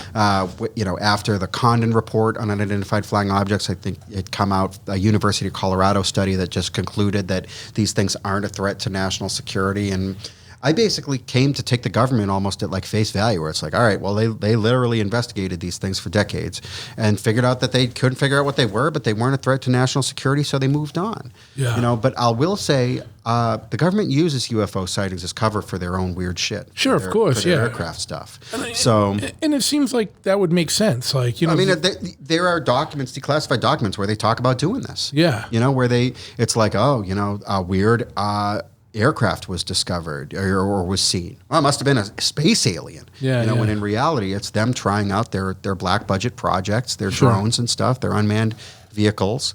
And so I almost think that if UFO sightings came to a complete halt, right? If UFOs, whatever they were, totally ceased, then I think the government would make fake ones. I really do. Yeah, it's crazy because, like, obviously you've probably seen the footage that was taken by the naval pilots and stuff. Like, yeah, just interesting. The photo is compelling. The video is compelling. The thing I would say about that is, like, the way that thing looks in the video. I investigated some sightings in the 90s that were taken with camcorders that had similar Like resolution. shapes. Oh, yeah. Well, it had some similar resolution Yeah. for sure, but the shapes were similar. And eventually I came to find out that these were basically videos made of stars and planets. And the apparent shape and structure of these things was caused by the light reflecting inside the camera itself. And Yeah. what you were actually seeing is like a reflection of elements inside the like focusing thing of the camera. Sure. And I'm looking at that Navy, released video, and it's just like, I don't know, it looks like it was taken with a potato. It's got this shape to it that is, to me, very reminiscent of these camera internal reflection videos that I kind of discarded in the 90s. So I don't know. And that's, kind of like, not to harp on this, but that's kind of what freaked me out about those orbs, because I've taken pictures before, and you'll see orbs of light in your photos. I've never seen anything like, it's just pitch black and there's two fucking glowing white balls going like this and then taking off, like dancing, and then a lot of those still photos with the orbs, it's like dust. It's just dust. But it's like some of them probably are not. I've taken some photos that have really weird lights in them that I can't really explain via, as dust or as reflections or lens flare. These were things that I learned about as a UFO investigator. What do they look like? In what ways can this appear? What causes these things? Yeah. How did you get involved with the Ancient Aliens TV show? Well, I had written so basically, towards the end of my time as a UFO investigator in the late 90s, I was kind of going in two different directions. I was looking at these high strangeness cases, and I was also really interested in historical cases. And I think part of the reason for that is just I've always been interested in like any kind of history. Yeah. The idea of archival research really appeals to me, and I was doing it. I was going into libraries and just going through massive amounts of microfilm and old files and old newspapers, trying to find these reports of cases that had slipped through the radar. Basically, for people who aren't UFO buffs themselves, the modern era of UFO sightings began in 1947 with the UFO sighting over Mount Rainier in Washington by a pilot named Kenneth Arnold that was very widely reported. In the spring of 1947, it was like a news sensation, and then after his sighting, that was before Roswell. it was just before Roswell, yeah. I think it was like June 1947 was Kenneth Arnold, and then July 1947 was the UFO crash at Roswell, supposedly, right? Yeah. So this 1947 thing, UFO sightings have kind of continued unabated, more or less, depending on who you talk to or how you want to categorize this to this day. But I became really interested in UFO sightings from before 1947, in which there were a lot. So I did a lot of research on that, and there was a UFO sighting in Boston in 1638, I believe, that has very strong parallels to modern so-called abduction cases and kind of high strangeness cases of today. I mean, it's the wording obviously is these people are describing this stuff with the vocabulary of the 17th century, but they're describing something that sounds like a UFO with landing gear. They describe this thing as being in the shape of a pig, which sounds ridiculous, but if you think about it as being like an oval-shaped fuselage with the pig legs as landing gear, right? It kind of makes sense. So I kind of wrote a fun article about it where it was here's the original report, and here's kind of a interpretation of it in the terms of modern UFO sightings. And that article that I wrote, I published it on my website, and it wound up getting widely republished on the internet, and it's been in a whole bunch of places over time. Sure. So I got an email from someone saying, we're doing a show called Ancient Aliens. We want you to maybe help us out with it. Can we talk on the phone? I said, sure. They called and they said, listen, we're trying to find somebody who can talk about UFO sightings in colonial America. And everybody that we talk to, they say, talk to you. You're the only guy. I said, well, I probably am the only guy. UFO sightings in colonial North America is not something that is it's not, there's no degrees in that. There's no degrees in it. There's no money to be made in it. You're not going to have a blockbuster bestseller about UFO sightings in old timey days. But I was really interested in this stuff. Sure, yeah. I said I can help you. I can give you information. They're like, well, we want someone to talk about it on the show. I said, I can talk about this. They said, listen, we've done some research. If we share our research with you, will you go over it and let us know if you'd feel like you'd be willing to talk about this on camera? I said, sure. So they sent me their research. It was just my article, And so I said, yeah, I'll talk about this. I wrote all of that. Yeah. And they were like, great. So I was on Ancient Aliens talking about that, and they asked me if I could talk about other things. Some of them were things that I kind of am like a sort of an expert in, right? Other things I didn't know a goddamn thing about. Yeah. But they sent me the questions in advance because here's the deal with TV. They already have written all of the shit. They just need a talking head to say the soundbite that they need to plug in at the moment that they need. So they just need to find a talking head to make that soundbite. So this is how I wound up being on the History Channel, giving a biographical sketch of Abraham Lincoln or Thomas Jefferson, right? Where it's like, which blows my mind sometimes when you watch the show, because it's like me talking about Thomas Jefferson, and then it like cuts to like a little brief clip from like a guy who like wrote the like critically acclaimed biography, a guy who spent his life studying Thomas Jefferson. Yeah. It's like, how am I even on TV adjacent to this guy? Yeah. No, it's crazy, man. Yeah, and like, are you still doing that? I have stopped answering emails from people about TV shows for the most part because if it was the right kind of thing, I think that I would. I mean, I've done it. I did some last year. I was flown out to California. I did some interviews for some TV stuff, a different show on the Travel Channel. Yeah. I'll do that kind of stuff, but I've become really picky and choosy. Sure. And frankly, I probably don't respond to 75% of the inquiries that I get now because I don't know. I like talking about it, but it has to be. I like to talk about it now with like a historical folklore, especially if someone wants to talk about like archaeology stuff. Yeah. Like I'm all about talking about that stuff. If I can be on TV talking about arrowheads and Native American stuff, I'll talk about UFOs all day to get the 5 minutes of talking about the arrowheads on TV. Yeah. Now,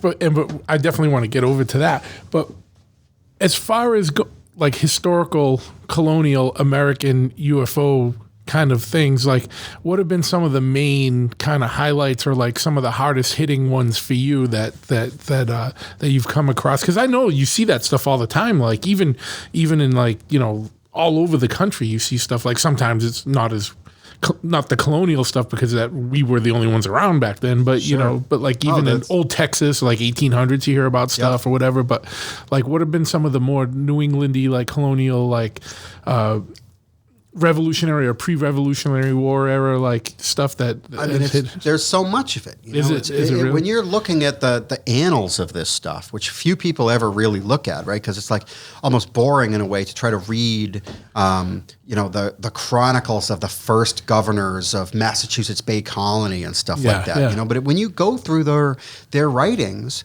in between the stories about bounties on wolves and the house that got burned by Indians, there's like, we also saw this like really weird light that we couldn't figure out. And it's like you would almost think that they would write about it being like, well, it was a sign from God or something, but they're not even saying that. They're just like, this was what was observed. It was reported. We don't know what it was. Just write it down, moving on. Yeah. And it's very similar to modern UFO type stuff. It's crazy, huh? Yeah. And then, of course, later, you've got these like airship waves in the late 1800s and then again around the turn of the century in the early 1900s where you've got these massive sightings where dozens or hundreds of people are seeing these phantom airships over Massachusetts. And you read the newspaper articles and it's like, oh, someone's going to admit what it is. Someone's going to step forward and say that they're flying these things. There's some incredible inventor who's been showing off his invention and we're just waiting for the other shoe to drop. And then it never does. Yeah. It's fucking crazy. I do watch, I haven't watched it recently, but I did watch that show Ancient Aliens for a while. And one thing I always liked was when they would go back and show like artwork from different times in history. Like I'm talking about like, Renaissance paintings or, like things like that. I'm not talking about like, Aztec and Mayan stuff. And there's always, they'll show these pictures and there's like it looks like a saucer, like painted in it. That's fucking crazy. I love that stuff. I think it's really fun to speculate about that stuff. But who knows what the fuck's going on? Who the hell knows? There's no way of knowing. It could be almost anything, but it is cool to look at it and be like, what the hell is that? Yeah. Why would that be there? Yeah. It's like a prosaic scene of like, the baby Jesus or farmers working or whatever it is. And then it's like in the background, it's like, what the fuck is that? And it's deliberately painted in there. Someone took time to detail this UFO looking thing. And it's like, why would they have painted that? It's fucking bizarre. And I like the show Ancient Aliens. You know, I'm not going to badmouth the show. You know, I've seen a lot of. Look, people have asked me if everything in the show is true. Obviously, it's not. The show is entertaining. It's about speculation. It's about speculation about history. I think all of that stuff is fun. Yeah. You know, recently, someone asked me if I thought that Ancient Aliens was racist because, you know, because like it's white people saying that brown people couldn't have built pyramids, but that's not what the show is about. No. That's not what the concept is about. I mean, so much of it is the stuff like what we're talking about, like art that just has this enigmatic thing, or and it doesn't matter who painted it, what their race was. It's just weird, you know? Yeah. I always found it interesting because, you know, I've read the Zechariah Stitchin stuff with the Anunnaki or whatever, or the Von Daniken stuff. Like, it is just an interesting theory. Like, and it's like a thought exercise. Yeah. You know, it's like, okay, and this ties in a little bit with the arrowheads because I'm really interested in native archaeology. There is no history really, right? It's all prehistoric cultures who didn't leave behind a written record. So all we have left is the stuff that's in the ground. And we can dig it up. We can find it on the surface of the ground, which is what I do. You can find out how old this stuff is, but you can never find out what these people's daily life was really like. Even if you know what they ate, even if you know how they buried their dead, you know, even if you know exactly what kind of tools that they used, you can't really know what, you know, like I say, even if you find the remains of their homes and everything, it's like what their day-to-day really was like, what they really believed, what their language really sounded like when you're talking about something from 5,000 years ago. Yeah. You know, it's a total mystery. And it's like that with so many aspects of history. It's like that with aspects of our own history, even in America. Nobody really knows, as far as I'm aware, unless something has come out in recent years, no one really knows how Americans in the 1700s wiped their ass, what they wiped their ass with. It was never written down. Yeah, why would it be? Why would it be? Yeah. And it's like, we don't really know how they wiped their asses, and everybody did this every day, and we don't know what they really used exactly. Well, that was one of my only bones to pick with archaeology when I was a student and stuff. Everyone would be like, well, you know, this is what they had. How do you fucking know? You don't know. You can speculate. But people would talk with such authority sometimes. Sure. Like, this is what they did, and this is like, no, that's what you think they did. Like, right. And I wasn't being it's like true, a dick man. about it. But our it's understanding of prehistoric Native Americans has changed so much in the last 100 years. You know, it was only a few decades ago. There are archaeologists still alive now who are writing books saying that prehistoric people arrived in North America like 3,000 years ago or something. You know, and then it got pushed back to 10,000 years ago, 12,000 years ago, 15,000 years ago, and now there's stuff that's like way older than that. You know, that's still being kind of evaluated and studied, but no, I mean, it's like mostly, so what I do is I go to places where there has been geological change that's taking place, so like erosion and stuff like that, where Native American people used to live, which there's certain types of places, certain types of soil, certain types of geological settings, you know, within proximity to water, certain types of features or resource zones that they like to use. And I just look at the ground, and I try to find what I'm really looking for is I'm looking for chips of stone that are left behind from them making tools. And where I find those chips of stone, that's where I know, okay, this is an archaeological site. I'll collect some of those chips as evidence, and I'll look very closely, and I'll spend a lot of time there very carefully searching, and I find the tools that they left behind, the arrowheads and stuff like that. And the overwhelming majority of the sites that I go to that I've discovered are in southeastern Massachusetts, and they are basically almost all, with some exceptions, but most of them are from the same culture. And it was a culture that made tools out of quartz. And they lived here between 3,500 years ago and 5,000 years ago. And 3,500 years ago, they basically disappeared. And they were replaced by other people that may have come from a different part of the, you know, what is now North America. And they had a totally different lifestyle. And they lived in different places. And they ate different types of food. And there were much less of them, much fewer of them. So what happened 3,500 years ago, where this population that had been there for centuries, that had dominated this landscape for centuries, just disappears and is replaced with a different people? Like, was there a war? Was there a famine or a plague or what? Yeah. You know, and no one will ever know. Yeah, yeah.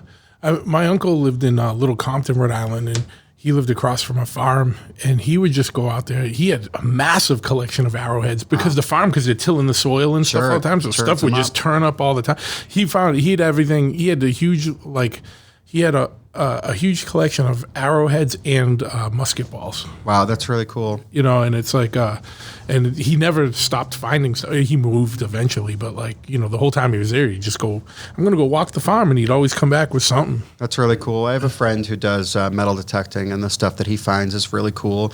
Revolutionary War era stuff, lots of 18th century stuff. I mean, shoe buckles, musket balls, you know, old flat pewter buttons. And it's just, there's tons and tons and tons of this stuff, and we step on it every day. I mean, where we're sitting right now, you know, the highway that goes by this place was almost certainly a road in colonial times. In fact, there's a spot that's probably 2 miles away from where we're sitting right now where I have stone tools from there. Yeah. know?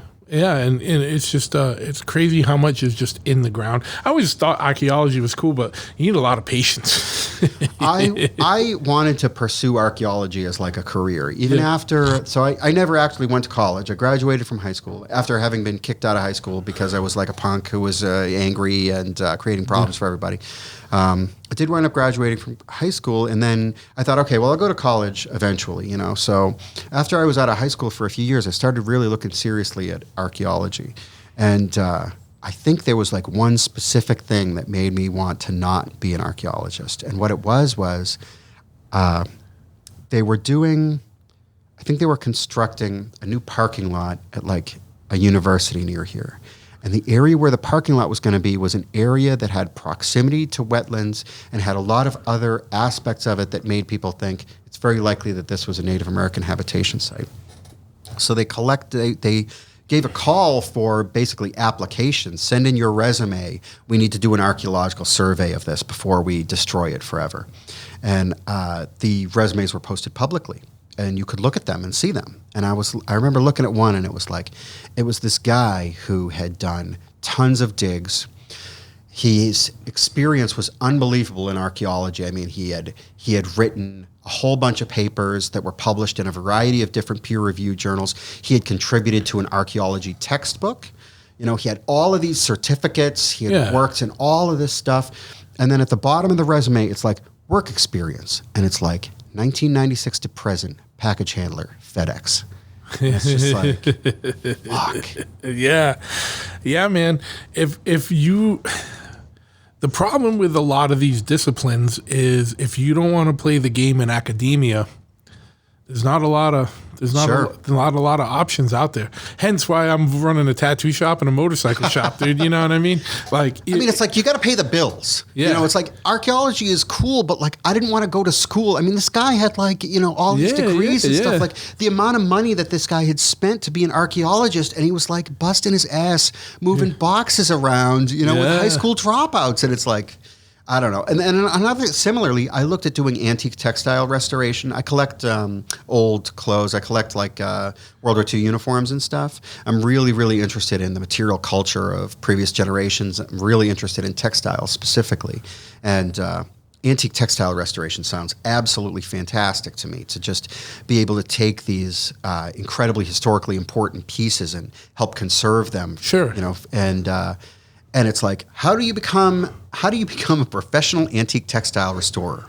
You can go to college for 4 years or for 6 years, get a degree in get a degree in textiles, right? With your degree in textiles, you can get a 6-figure job working in a textile factory, or you can compete for unpaid internships in textile restoration. Sure. It's crazy, man. I know. I get it. Absolutely. And, you know, we talked, you know, before I had a little pathway in anthropology that I had to leave because it was like, there was no way to survive on it, you know? Sure. And it was like, you know, so it was like, oh, well, you know, and then I just do the medical stuff and, you know, and then got out of that too. But I've got like a really sweet situation now. I work part-time only. I work with my dad. He has his own business that my grandfather actually like built up starting back in 1952 or something, where we repair machines that do induction heating. So it's for like brazing, soldering, annealing, heat treating and stuff. It's basically uses an electromagnetic field to make metal hot, red hot, isolated area really quickly. And I actually wish I had started working for him back when I was in high school because I could have learned so much more. Sure. But I only work part-time, and then the rest of my time, I have a million different side hustles, where I get a little bit of money here and there. But it's great. It gives me the flexibility to do the stuff that I want to do, to pursue my own interests and passions. And there's a lot of stuff that I'm interested in that I am able to get a little bit of money from. I fix typewriters. I fix up old cameras and sell them. I can fix and sell vintage fountain pens and stuff. I'm really interested in all that kind of stuff. So, there's always I'll make a little bit of money here and there doing that stuff, and it adds up. Yeah. And it's kind of archaeology in a way, except that, it's not as old as what people think of, when they think of that stuff. But these items have stories, and when I'm going into someone on Facebook Marketplace has a typewriter for sale, an old typewriter, and to go there and get it out of their barn, and it's covered with dust, and there's a story about how this thing was used in a newspaper in 1920, and there's other stuff maybe that I can get, or even just going to antique stores. It's I love finding stuff. I love interacting with history. That's what I really love. And when I'm out somewhere next to some desolate stream, and I look down on the ground and there's an arrowhead there, a stone tool that was made by a hunter 5,000 years ago, and I am the first person to touch this thing for 5,000 years. It's an unbelievable feeling. But it's similarly, if I go to an antique store and there's some historically important thing that has been misidentified, or that's just kind of lost in the shuffle with a table full of knickknacks, but there's one thing there that's from the Civil War, or even from World War I or something, I love that experience. Sure. What's been kind of one of your best finds in that type of way? I collect stuff related to World War II specifically, and I've just had some unbelievable, finds. I actually, I bought a piece of cloth insignia out of a bin where everything in the bin cost $1, and it was a special piece of insignia for the guards at Hitler's headquarters, and it was used. It was removed from a uniform. So it's this thing was at Hitler's headquarters, and I bought it for $1, and of course a lot of people would find that thing really distasteful, right? Sure, but what I always tell people in that regard is no, one of our guys physically fucking removed that from one of them guys how it came here, 100%. And brought it the fuck over here. It's not like you went over to Germany and found that at a fucking thrift store. It's like you found it here. That was a trophy, you know what I mean? That was a battle trophy. That dude that brought it here probably fucking murked that dude and was like, this is mine. Very likely. But I mean, it's unbelievable what GIs brought back after World War II. Of course, yeah. I have whole sets of maps that I bought. I have a whole set of maps that I bought from a specific military unit that was involved with radar tracking of American bombers and American military activities. It was a German unit, right? But it's these maps are an incredible piece of history, that show day to day what the situation was on the ground for these people. And it was just I got it out of a bunch of crap, random papers. And it's sometimes I get kind of, I don't know. Sometimes it's easy to think, okay, all the knowledge in human history is on the internet, right? But it's not. There's a lot of stuff that only exists in crumbling, newspaper articles, in physical, paper that's, that's fading away. And I try to make all my stuff accessible as much as I can, whether it's arrowheads, whether it's any other kind of historical memorabilia. I try to reach out, the arrowhead stuff. I talk to archaeologists all the time. I talk to professionals all the time. I show them pictures of the stuff. I show them maps of where I find it and stuff, because look, I could drop dead, and part of this whole thing for me is I want these. If you're finding that stuff on the surface, imagine what's there if someone did a proper dig, right? 100%, and or even if where I find it is disturbed, 10 feet away is the undisturbed original ground surface from prehistoric times, and it's what's there, what information is there. I'll tell you, I've got archaeologists that I talk to, retired archaeologists, who are telling me to dig stuff up. They're like, I'll show you the maps, go dig it. It's like graves. There's information there, I never, ever do. I've never dug. Sure. It's just because archaeologists aren't, there's no one interested in that, or there's just so much. Things have all changed, and what archaeologists will do now, a lot of them, they have their reasons for doing this, but they'll go and they'll dig a few test holes, and they'll find a few arrowheads, and they'll figure out who lived in a particular area, what culture lived there, and when they lived there, and then that's it. They're done with it. Yeah. Right. But obviously, there's a lot more there. Sure. I think part of their rationale is that if they just leave that stuff in the ground, that future archaeologists who have better technology will be able to come. But the reality is, I see known sites that I know that are in the state files getting bulldozed every month. Yeah. Half of all the archaeological sites in Massachusetts are destroyed every 10 years. Sure. And it's like, there's a lot of sites that I have collected arrowheads at where probably the only record of what was there is in like freezer bags in my house of stone chips and flakes and some tools or broken tools. Yeah. And everything else has been bulldozed into oblivion because now it's a shopping mall or whatever. Yeah. Yeah. And I think in those cases, like, I get, and that's always been a tenet of archaeology, is like, don't dig the whole site because leave it for people down the future when they have better methods. I get that. And I always thought that was kind of a noble cause. Sure. But at the same time, if they're going to be fucking bulldozing it to put a fucking parking lot for a fucking Walmart, get in there and get everything. I agree. You know what I mean? Get in there. There's so much development happening all the time. Sure. And it's just, there's a lot of stuff that's just getting destroyed. I mean, I can't tell you how many times I've found arrowheads, within sight of a new foundation going in or something. And it's like, okay, maybe those arrowheads aren't going to necessarily be destroyed, but the context is destroyed. Yeah, the features that they were a part of, the hearths, and the post holes. The only time they'll stop is if it's some kind of burial ground, and then you've got to be lucky. Yeah, if the bulldozer operator and the person doing it are honest, and they see, money. There's money in all of this stuff. You don't want to be the guy that holds up production, you know what I mean? And there's a $1 billion subdivision going in, and you've got a skull in your bucket of your excavator, and it's up to you. What do you do next? Do you tell someone, or do you bury that thing? Yeah, Sure. Yeah. Hey, one of the other things I know that you were interested in for a while, I don't know if you're still doing, was stone structures. I'm definitely into that stuff big time. I mostly got into that stuff right after the UFO stuff, right after I got out of doing the UFO stuff like almost full time. And part of the reason for that, so what we're talking about here is we're talking about above ground stone structures that are in New England. They're all over New England. A lot of them are like stone chambers. So it's like you go into a little hole in the earth and then you're in sort of a man-made cave underground. But there's all kinds of structures. There are walls, there are stone piles. Nobody knows for sure who built them. Nobody knows how old they are, other than that they are extremely old. And there are lots and lots of these things. Yeah. So when I kind of turned away a little bit from UFO investigation because it got too intense, I did miss that feeling of investigating a mystery. I miss that feeling of, studying something that was enigmatic, and puzzling over it. And these stone structures really kind of filled that void for me in a lot of ways.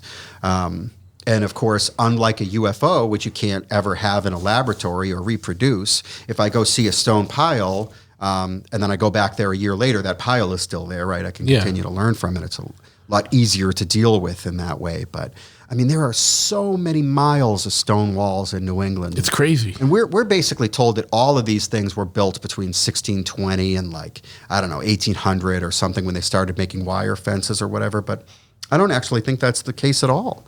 I think a lot of these walls were built by prehistoric people, and when you start studying this stuff, it's just unbelievable what kind of stuff is out there. And there's a lot of conventional archaeologists have kind of turned around on this stuff and have changed their attitude. At first, there were most archaeologists, the consensus of mainstream archaeology was that apparently that no Native American person for 10,000 years of Native American habitation here ever stacked two rocks on top of each other, right? That was the consensus. But now over time, I mean, there have been excavations that have absolutely proven, okay, this is a rock wall that was built by prehistoric people. This is a rock pile that was built by prehistoric people. And there's so much of that stuff. Yeah. And it can be it's basically impossible to tell from looking at something like that who built it or why. Yeah. But you can kind of, you can tell in certain cases if you dig it, but even in other cases, they've done archaeological excavations of some of these stone chambers and found them to be absolutely sterile,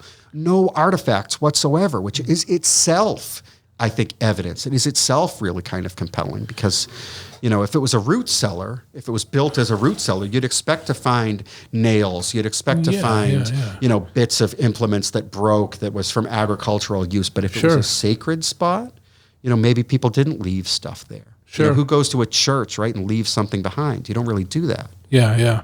And that's what I was going to ask. What's your impression on what some of these kind of like the things that are like chambers? Like, what do you think the usage was? I think there are definitely some stone chambers that were built in like historic times as ice houses and some as root cellars, sure. But there are others that I feel almost certain were built in prehistoric times. Some of them may have been sweat lodges, and some of them I'm really convinced had a ceremonial purpose. Sure. And those sites are usually, the chamber in that site is usually not isolated, but it's connected to other enigmatic stone features like big balanced boulders, stone cairns, piles of stone, sometimes short stretches of wall. Sometimes there are like things that are, I think, pretty clearly effigies, like a stone pile that's supposed to look like a turtle or supposed to look like a bird or a human figure or something like that. You ever find any like petroglyphs or anything? There are a few petroglyphs in Massachusetts. I've never discovered any that weren't previously known, but I've seen most of the existing ones. Elsewhere in New England as well, there are petroglyphs here, and they're really cool. There's some not too far away from where we are in Middleborough and in Lakeville. There are some really cool petroglyphs that are in the shape of a human hand that are pecked into rocks that are believed to have some shamanistic purpose. There are, like in Vermont, Bellows Falls, Vermont has great petroglyphs on the river there. Isn't there in Vermont, they have like one with a bunch of faces? That's what I'm talking about. Yeah, yeah. That place is awesome. Yeah. And those faces, of course, they look like alien faces, right? Yeah. So it's that kind of gets them. But anything does if you get it in a real simplistic form. I think they're probably carvings of deer faces. Sure. Some of them have like little antennas that I think are antlers. Yeah, yeah. But to look at something like that, and know that this was packed into this rock with another rock by the people that came before us. I mean, to kind of veer off, I do think about Native Americans like all the time. I think about them very often. I think about the indigenous people that lived in New England before the settlers came, and their life way that had existed for thousands of years that vanished within the space of just a few generations when the colonists came. And on some level, I do mourn that loss. They had their great thinkers, and they had their own history and their own sagas, and like that stuff. A lot of that stuff is lost. I mean, there are still Native people here, to be clear, but their lifestyle was destroyed, and a lot of their connection to the past was irrevocably changed when the settlers came here. But on the other side of the coin, it was like unavoidable, right? You had the dawnings of the Industrial Revolution, and you had the Stone Age, and those things couldn't coexist. Yeah, and this isn't like some people get mad if I say this, but that kind of has happened everywhere. Sure. It's just time goes on and things change and different people come around. And I'm not using this as an excuse for like colonialism or any of that stuff. People take things too far. Yeah. But I just mean like any kind of throughout history, other people have come into places, like even in Europe, like with Celts and Gauls and all this and that, like people moved around and, like people came in and old ways changed into new and this and that. And that's the world. Those things are happening now. The world moves on. Like think about how different the world is now versus our grandparents' time. You know what I mean? Tremendous difference. They wouldn't recognize our world. Yeah, they would, and never mind what exponentially how fast things are changing, what 10 years is going to be like from now, you know what I mean? And I'm not saying that there's going to be, a new thing, but, I'm not saying that anyone's going to come into America, like, you know what I mean? And new forces and take things over, but like demographics change, right? People move into areas, culture changes. The place where I live, the town that I live in, Franklin, Massachusetts, it was, when I was growing up there, it was dominated by, Italian immigrants, first generation, people who come from Italy. Yeah. And most of those people are all gone now. Yeah. And it still maybe exists in the form of like street signs and vestigial stuff, or their descendants are here, but the old Italian festivals and stuff that used to happen in town, they don't happen anymore. Yeah. And other groups are moving in, and they bring their own food and their own festivals and things like that. And, and it's like, you just kind of, honor what was there and just adapt and change and roll. I don't know. I was just kind of trying to roll with the punches, man. You know what I mean? But, at the same time, like respecting the past, You have to.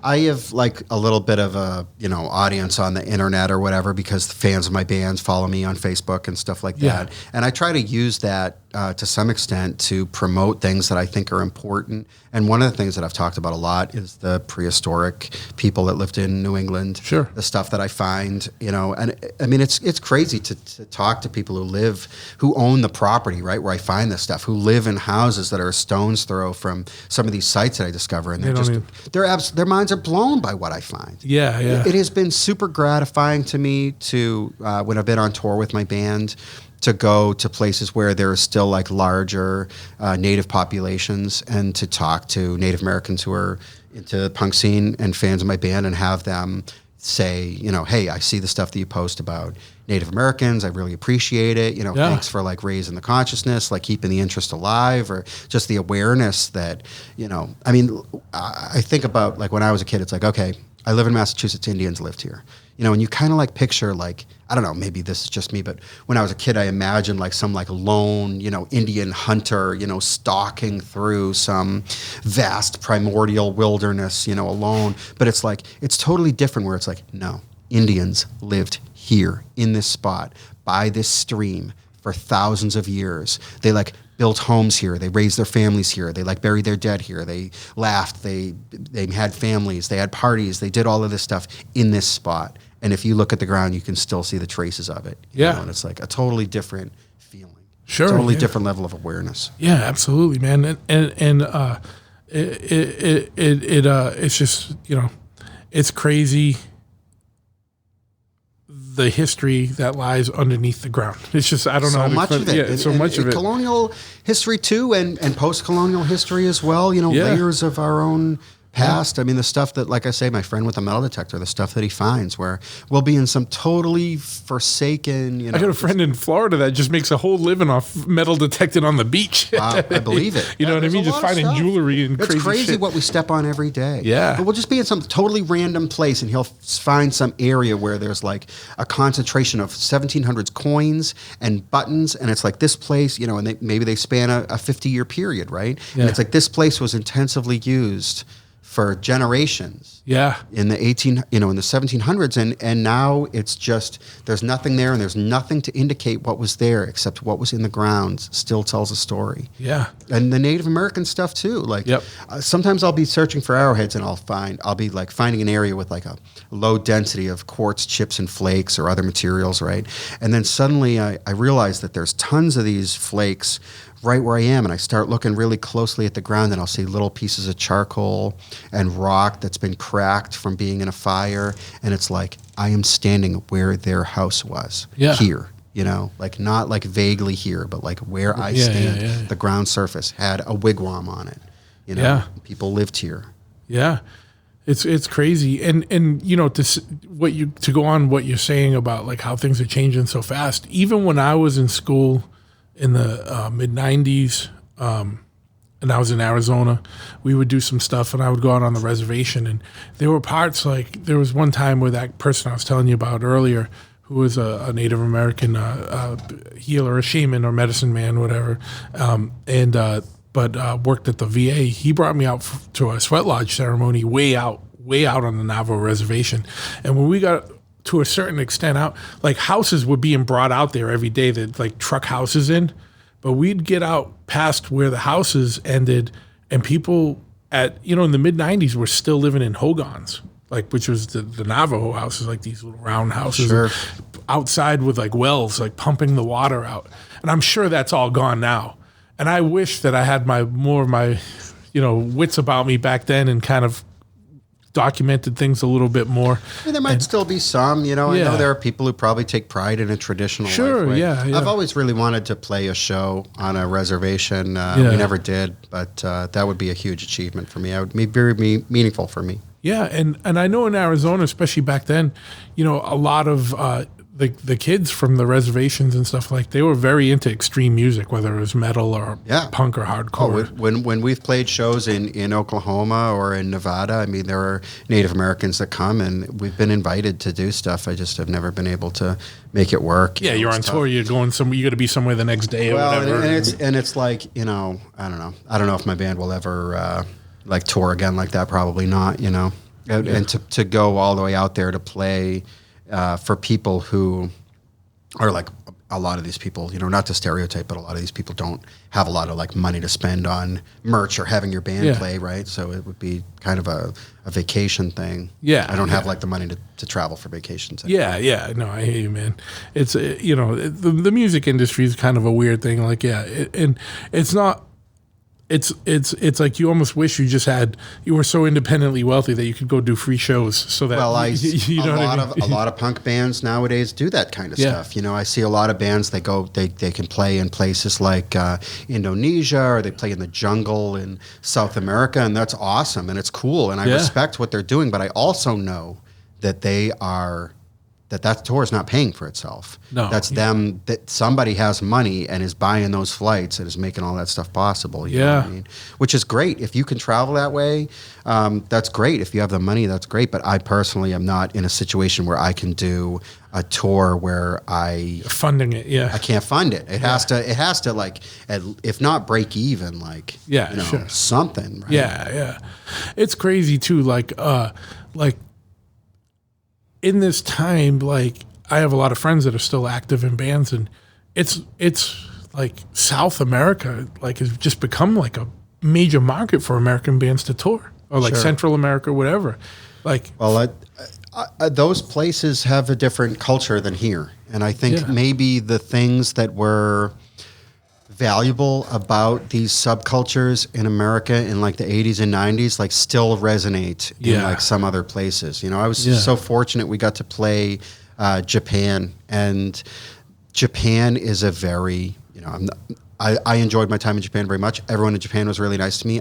From what I'm led to believe, like Japan is kind of like a xenophobic culture a little bit, and there still is like a monolithic mainstream. And I can tell you, like when you have a mohawk and you walk down the street in Japan, it's like turning heads, compared to America where that's business casual now, right? Yeah, you know what I mean? So it's very different there. And things are, I think, on some level more real there in a way. We went there. We built a bike for a guy in Japan, and we had a bike in a big bike show out there, and we went out there, and it was 2005, and it was the same thing. It was like there was still signs like up on certain restaurants that would show like a full sleeve or like a full body tattoo thing with like a red line and cross through it, like a circle and a cross, like can't come in here if you have tattoos, you know what I mean, and crazy shit like that. It has meaning. It's different, I mean, I would love to, you sitting here in this tattoo shop, I mean, I would love maybe at a different time to just pick your brain about like tattoo culture and how that's all changed over time, because, I was never a part of that. I don't have any, I have like basically no tattoos, but, like just like you've got this thing that was like outcasts, like you were like people with like throat tattoos, you know what I mean? Versus like now where it's like, I think like teenage girls get their throat tattooed first. Yeah. No, we were talking about that. It went from like being a pirate's den, or like, like my friends, Don and Mike have a tattoo shop called Art Freak in Providence. And that was real tied into the punk scene and everything like that. And their card used to just say sailors and convicts on it. And it was like, you know what I mean? And then, and I remember the days where like if dudes had neck or throat tattoos, that meant something, and you like stood the fuck away. Show like, that man respect. Yeah, I mean we were friends with a lot of them, so it was cool. But like you also knew like fucking whatever. And now it's like you said, like these kids come in and they get the first thing they don't even have their arms done. They get their hands and their fucking necks tattooed. Yeah, and it's a lot of it is like everything that was like a subculture has been kind of taken in by the mainstream, like, and become like co-opted in many ways. And nowadays, if I see like a 22-year-old girl who doesn't have any tattoos, it's like, weird. Oh, interesting. Like, what's your deal? Yeah. How come? Yeah, and it's funny too, because like this is still kind of an old school shop, but like, we've even had to change because you got to be a little bit, the clientele has changed. You get a lot of just the quote unquote, no disrespect, but the quote unquote like soccer moms come in and you can't be like, what the fuck do you want? You know what I mean? Like, you know what I mean? Like, which is how it used to be when we were kids. Like, sure. You know, like I would just remember like, you know, like there used to be this guy that was the door guy at Art Freak, and his name was Jack. And he was fucking a nut. And you went in there and he was like he was in his 40s back then. And I remember this to this day. Like, this is like my favorite tattoo memory. Like, he was like my age now, but when I was like 17, you know, and he got a big Sailor Jerry pirate head with a dagger in its mouth. And it just, on the side, it just said, die, you bastard. And it was just like, that. And it was the best. It's one of the only tattoos in the world I'm jealous of. Wow. And I just remember him because I was so young, like I was 16, 17. He goes, yeah, my wife wasn't impressed. And I was just like, that's so fucking awesome. Like, you know, like that whole thing was like, just stood in my head as like, that's so fucking awesome. Like, you know what I mean?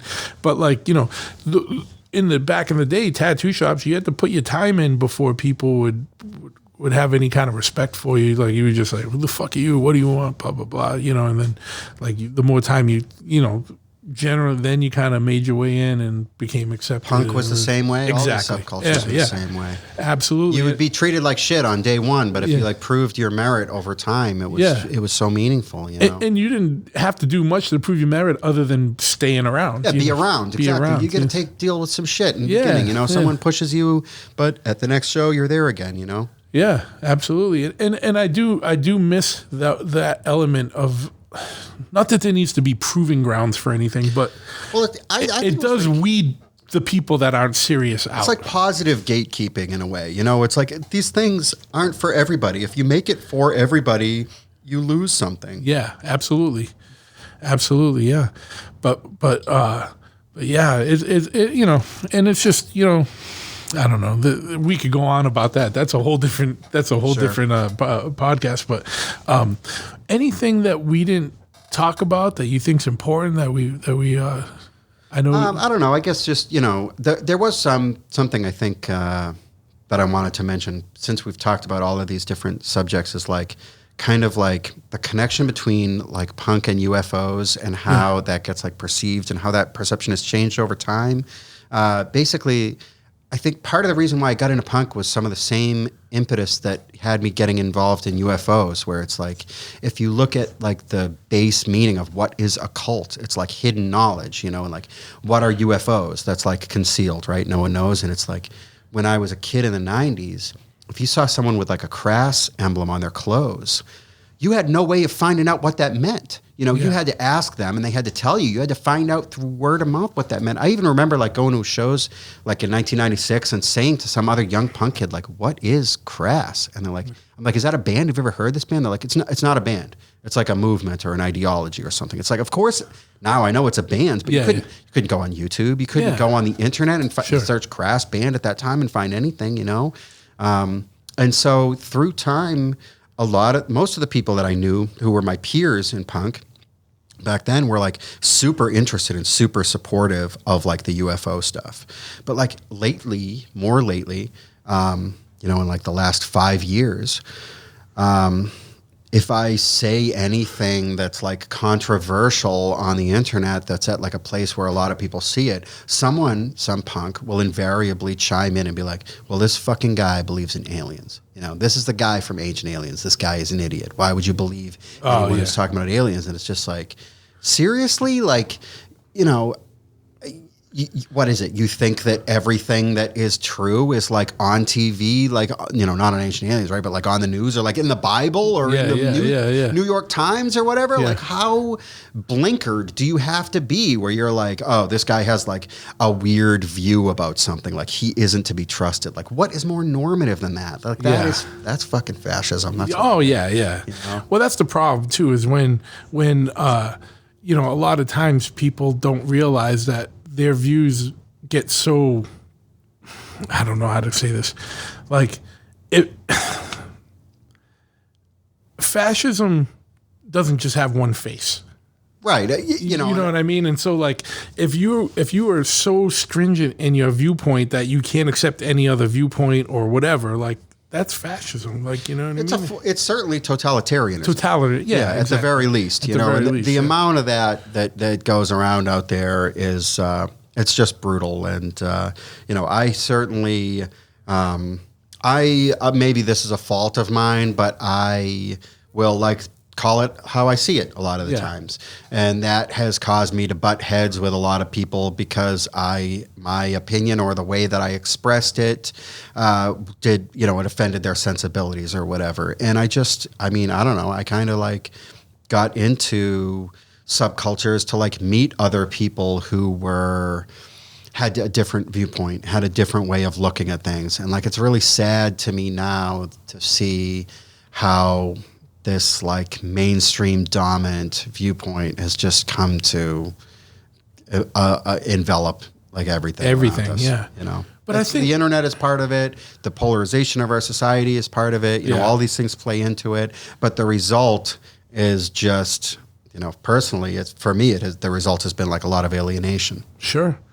You know, one thing that you spoke about that you kind of touched on that I think is important too is like, I think pre-internet, and you know, obviously the internet is a fucking awesome tool, you know, and I'm not down on it, but like in the world of like subcultures, they were so much cooler before the internet because you had to do the work to become part of it or to understand what was going on. Exactly what you said when you had to go up to someone, what is that? What's that crash symbol mean? Right. You know what I mean? You couldn't just type it into Google and then know and then see every fucking band member and every fucking change and every discography and download every song. You couldn't do it. Like, you had to seek it out and really want it to get it. Like, I remember trading records with people all over the fucking world because you couldn't get it. Like, you couldn't just download.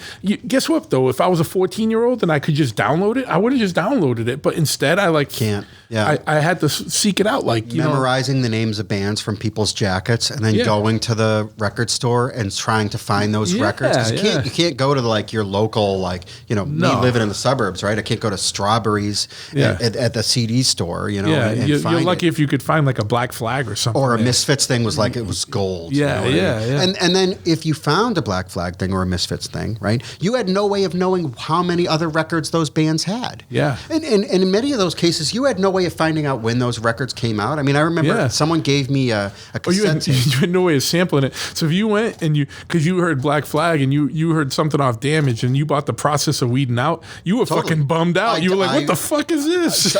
I saw Dead Kennedys stuff all over people's clothes. Yeah. I wanted to buy a Dead Kennedys record. I bought one at random, Bedtime for Democracy, their very last record. Yeah. It doesn't sound like the earlier stuff. No. Now I like it, but at the time I was like, I fucking hate Dead Kennedys. Yeah. You know, and then later someone was like, I was like, what is this? You know, fresh fruit for rotting vegetables. I'm like, this is awesome. Yeah. But it's like, I remember when I was a young punk, like 15 years old, I got a tape for my friend's dead brother. He had a Black Flag tape, and it was Everything Went Black. Yeah. And then at the end of that, it was a tape made from the CD from SST Records. At the end of that CD is it's like a compilation of like little promos for upcoming shows that aired on the radio in like 1982, 1983.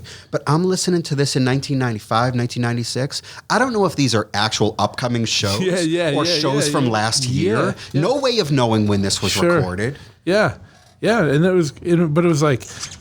was like punk rock was like almost like a secret society. Like you had to get in. It was as a cult as UFOs. It was as a cult as anything else.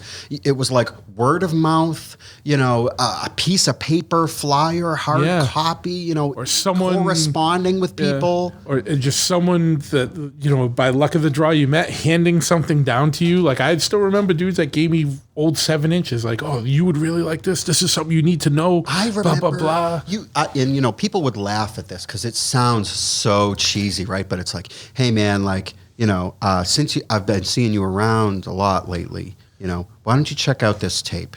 You know, and it's like, you're like worthy of hearing this band's now. Yeah. Or even like, I'd be like making mixtapes for like people that I knew, like girls I was dating or something when I was kids. And one of my friends would be like, I don't know, you think you should like let her know about this band? You know what I mean? And like, yes, that's like ridiculous and cheesy. Yeah, but a little elitist, hand, but it was what it was. It meant something, you know, it's like, if you're into this, you know, you have unlocked an achievement. It's a path. Yeah. I know we sound like like boomers, you know what I mean? Talking about Yeah, this but now. whatever, you know. Yeah. But it's just maybe for some people it's interesting. This was how it was. That's how it was. it's just how it was.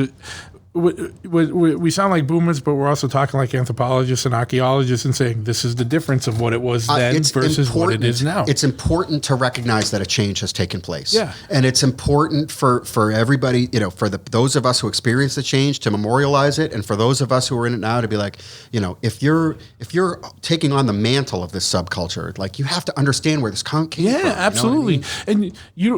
And you don't have to. You know, it's no diss to some 15-year-old kid right now. You don't but have just to worship understand it. what we went through, and then just have an understanding of that and a respect for it. Yeah. Like the way I have a respect for people that were punks in the 70s. Same. You know what I mean? You don't have to show deference to it. Yeah. They're not necessarily better than you. No. And you make your own path. You know what I mean? You can make punk what you want it to be. As a young kid, you should know? take it and go running in the direction But you want. Yeah. know what it was. Yeah, know what it was. Absolutely. And that's something that I always, you know, like, you know, I was bummed that I missed the thing before me, you know, like I got into it like in the mid 80s. I was still a kid, so I didn't fully understand. It was like 85. I was 13, you know, like I didn't get everything, but like I knew that I was like, fuck, I really wish I was around in 81 to see these guys and these guys, you know, and I can't believe I missed it. I would look up in reverence to the people that did. That's fucking so rad that you get to see that. Especially the people who were there when it was really new. Yeah. What it was like for them. I mean, they were the real fucking people. When there was 30 people at a show, it was 30 fucking motherfuckers that were when really you know, there. Misfits were playing in a basement. Yeah. You know, and like what that music must have been like when it was newer. Like I listened to recently to like Crass Peel sessions from like 1979 or something, and it's like that sounds so fresh. And like what that sounded like in 1979. Yeah, I can't imagine it. I can't imagine. People are still listening to fucking disco. Yeah, and like fucking doo-wop and shitty male vocal shit or whatever it was, right? Yeah. And it's like you listen to that and it's like, holy hell. Yeah. Or Discharge or all these influential bands, of which, like I say, there's never going to be another one, I fear. No, yeah. You know? Well, I hope there is, you know what I mean? And but it'll be something different. Yeah. You know, whatever. And we won't understand it. We won't understand it. I'll hate it. I'll hate it. I know, it's not for me. But that's our place. We should hate it and not understand it. Maybe I'll appreciate it from afar. Yeah. But I hope it's cool. I hope it has some balls. That's what I want. I just hope that people fucking snap out of like these fucking narratives that are being spun that people are buying into and really start to just rule number one of fucking punk rock, question authority. You know what I mean? Totally. Just remember that. Don't swallow this shit. Don't fucking do it. Yeah. And if they say fucking do yes, do no. That's the thing. You know what I mean? It's like, fuck you, I'm not doing it. Yeah. The first thing that should have happened when they found out all these governors or whoever were allowing riots were to not riot. Well, that's, you know, you know what I mean? Like, see, then you get into some like weird territory, right? Sure, Like how that goes. But no, I mean, like, I don't know. It's just like there's pressure now to like support like social movements of today that like banks support, that fucking government support. And it's like, I don't know. I don't really feel, if me and Bank of America are on the same side of an Something's issue, wrong. I'm on the wrong issue. Yeah, that's all I meant. I gotta back out. No, I know. That's all I meant. It's fucking crazy. For sure. It's a fucking weird time, man. But I guess hopefully it's an awesome time, man. Maybe we'll see some crazy shit like that. Like our good comes from all this. Well, I've loved some of the stuff that we've seen already this year. I mean, look, fucking burning down police stations, I'm fine with. Yeah. Oh, that was always my gripe. I was like, you know what? You want to protest something and don't loot a Foot Locker. Fucking go to burn City down the Hall. police station. Go to the City Hall. They did it though. Yeah, you know what I mean? Which it. is like fuck yeah. Yeah, fucking. Yeah, that's making your point. You know what I mean? Like you're protesting police brutality. Go take it to them. You know what I mean? Like exactly. Take it to them. Not always, you know, a good point, but a popular viewpoint. But it's just, you know, looting a neighborhood store is not furthering any cause. You know what I mean? Yeah. Like, especially like, I get it if it's like a Walmart or some like. Something, but like it's just like someone's mom and pop store. Come on, man, you fucking. There is, you know, part of me is still 15 years old in my heart and just wants to destroy absolutely everything. Yeah. No, I get that. I get that too. You know what? You know when all that. You know when a lot of that ended for me is when I moved to the woods.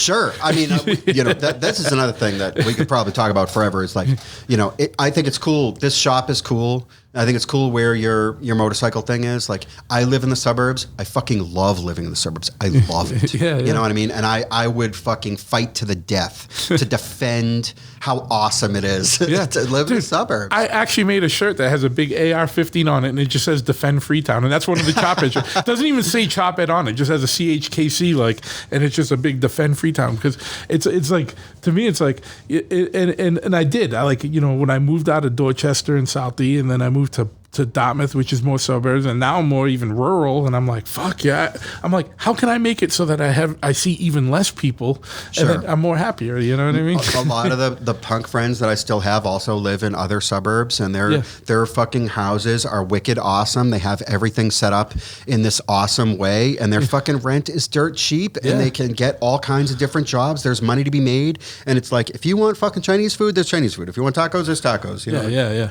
Oh, you know what? I can get to Boston in 40 minutes. Totally. And then come home. There was something to be said about punk being like an urban street subculture, but it's like, go to the fucking... I go to the places where I used to hang out when I was a punk. I go to Harvard Square or whatever. Gone. All that shit is fucking gentrified, gone. Rich people, bullshit. The places where I lived, it's all I could never shit. afford to live there anymore. The people who live there are fucking garbage. You think kids will have their say, or Tom's Tracks or any of these old record stores could go open up there now? No, like, no way. Hell no. Think about Second Coming record. They had to go to Haverhill eventually. You know what I mean? It's like, ultimately, it's like find a fucking place where you could be. I don't know. I'd love to like find some like hilltop, build a fucking fortified hill fort up there, have punks up there. You know what I mean? And just, I don't know. This is our world is changing, and like the beat of the street as far as being on like the downtown of your city, like might not be the place to be anymore. No,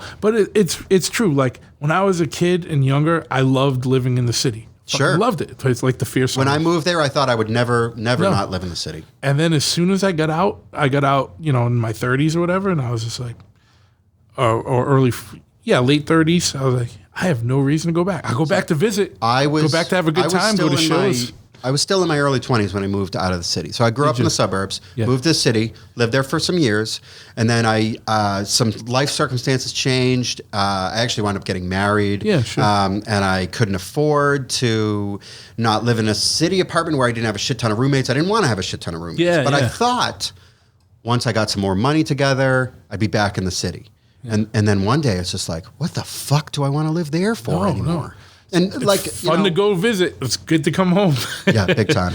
And even like I say, even like the punk houses that I like to visit the most, where it's like you'll find like you could go there on almost any time and see a bunch of cool people hanging out. It's like in some fucking random place. Yeah, because you know what, no one can live in Austin anymore. No way. Austin was cool when I lived there, and I'm sure for people who are listening to this, who maybe some of my friends do still live in Austin. They're like hanging on. They're doing good. Good for them. I have all the respect in the world. Yeah, sure. Yeah. They have to put up with a bunch of bullshit. I wouldn't want to put up with it. No. And the thing is like I live in Freetown in a 2,000 square foot house on an acre and a half, and I'm paying less than what like a fucking for my mortgage and insurance and in taxes combined is probably less than what a 1 bedroom in Boston goes for nowadays. You know what I mean? And absolutely. It's like, I come home, I have like a football field size yard in front of my house, I drive down that driveway, and I'm like, I don't have to drive around for 45 minutes to find a place to fucking park. I get out of the car. Nature, you can be you. Yeah, just gotta make sure I don't hit a deer or something, or a puck wedgie, right? or a fucking some orbs or something. You know what I mean? But I'll deal with that more than the population of the city. Fucking $15 fucking carrot sandwich. I don't need it. Yeah, you know what I mean? Yeah, dude. Yeah, but fuck yeah, man. Well, dude, it was so fucking good having you on, and that was a really interesting and fucking, especially at first, intense conversation, man. I want to thank you for coming on and being candid. Is there anything you want to kind of give out, like if someone wanted to kind of follow what you're up to, like as far as like websites or social media or anything?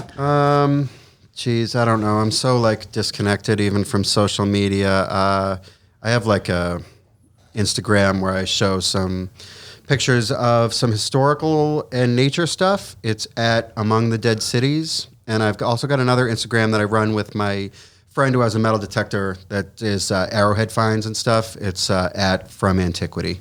Okay. So you can send a message to, if you want to get in touch with me, you can shoot me a message at Among the Dead Cities, but I don't check it all the time. So yeah. And what about, like, do you have any, the website still up with like some of the research? I've got a website. I've got actually a couple of websites. I've got cellarwalls.com. That's got pictures of the stone structures. There's sites there that date from prehistoric times through like more modern stone ruins in New England. And then you can also go to cellarwalls.com/UFO. And that's my old UFO website that I first built in 1999. I probably haven't done anything on it in 10 years, but there's still a lot of information on there if people want to check that out. Cool. And I'll put that in the show notes, man. Cool. But again, thank you so much for coming out and hanging out today. And let's definitely talk soon, man. I would love to. Yeah, this has been super fun. It's been an honor to be here. Thank you.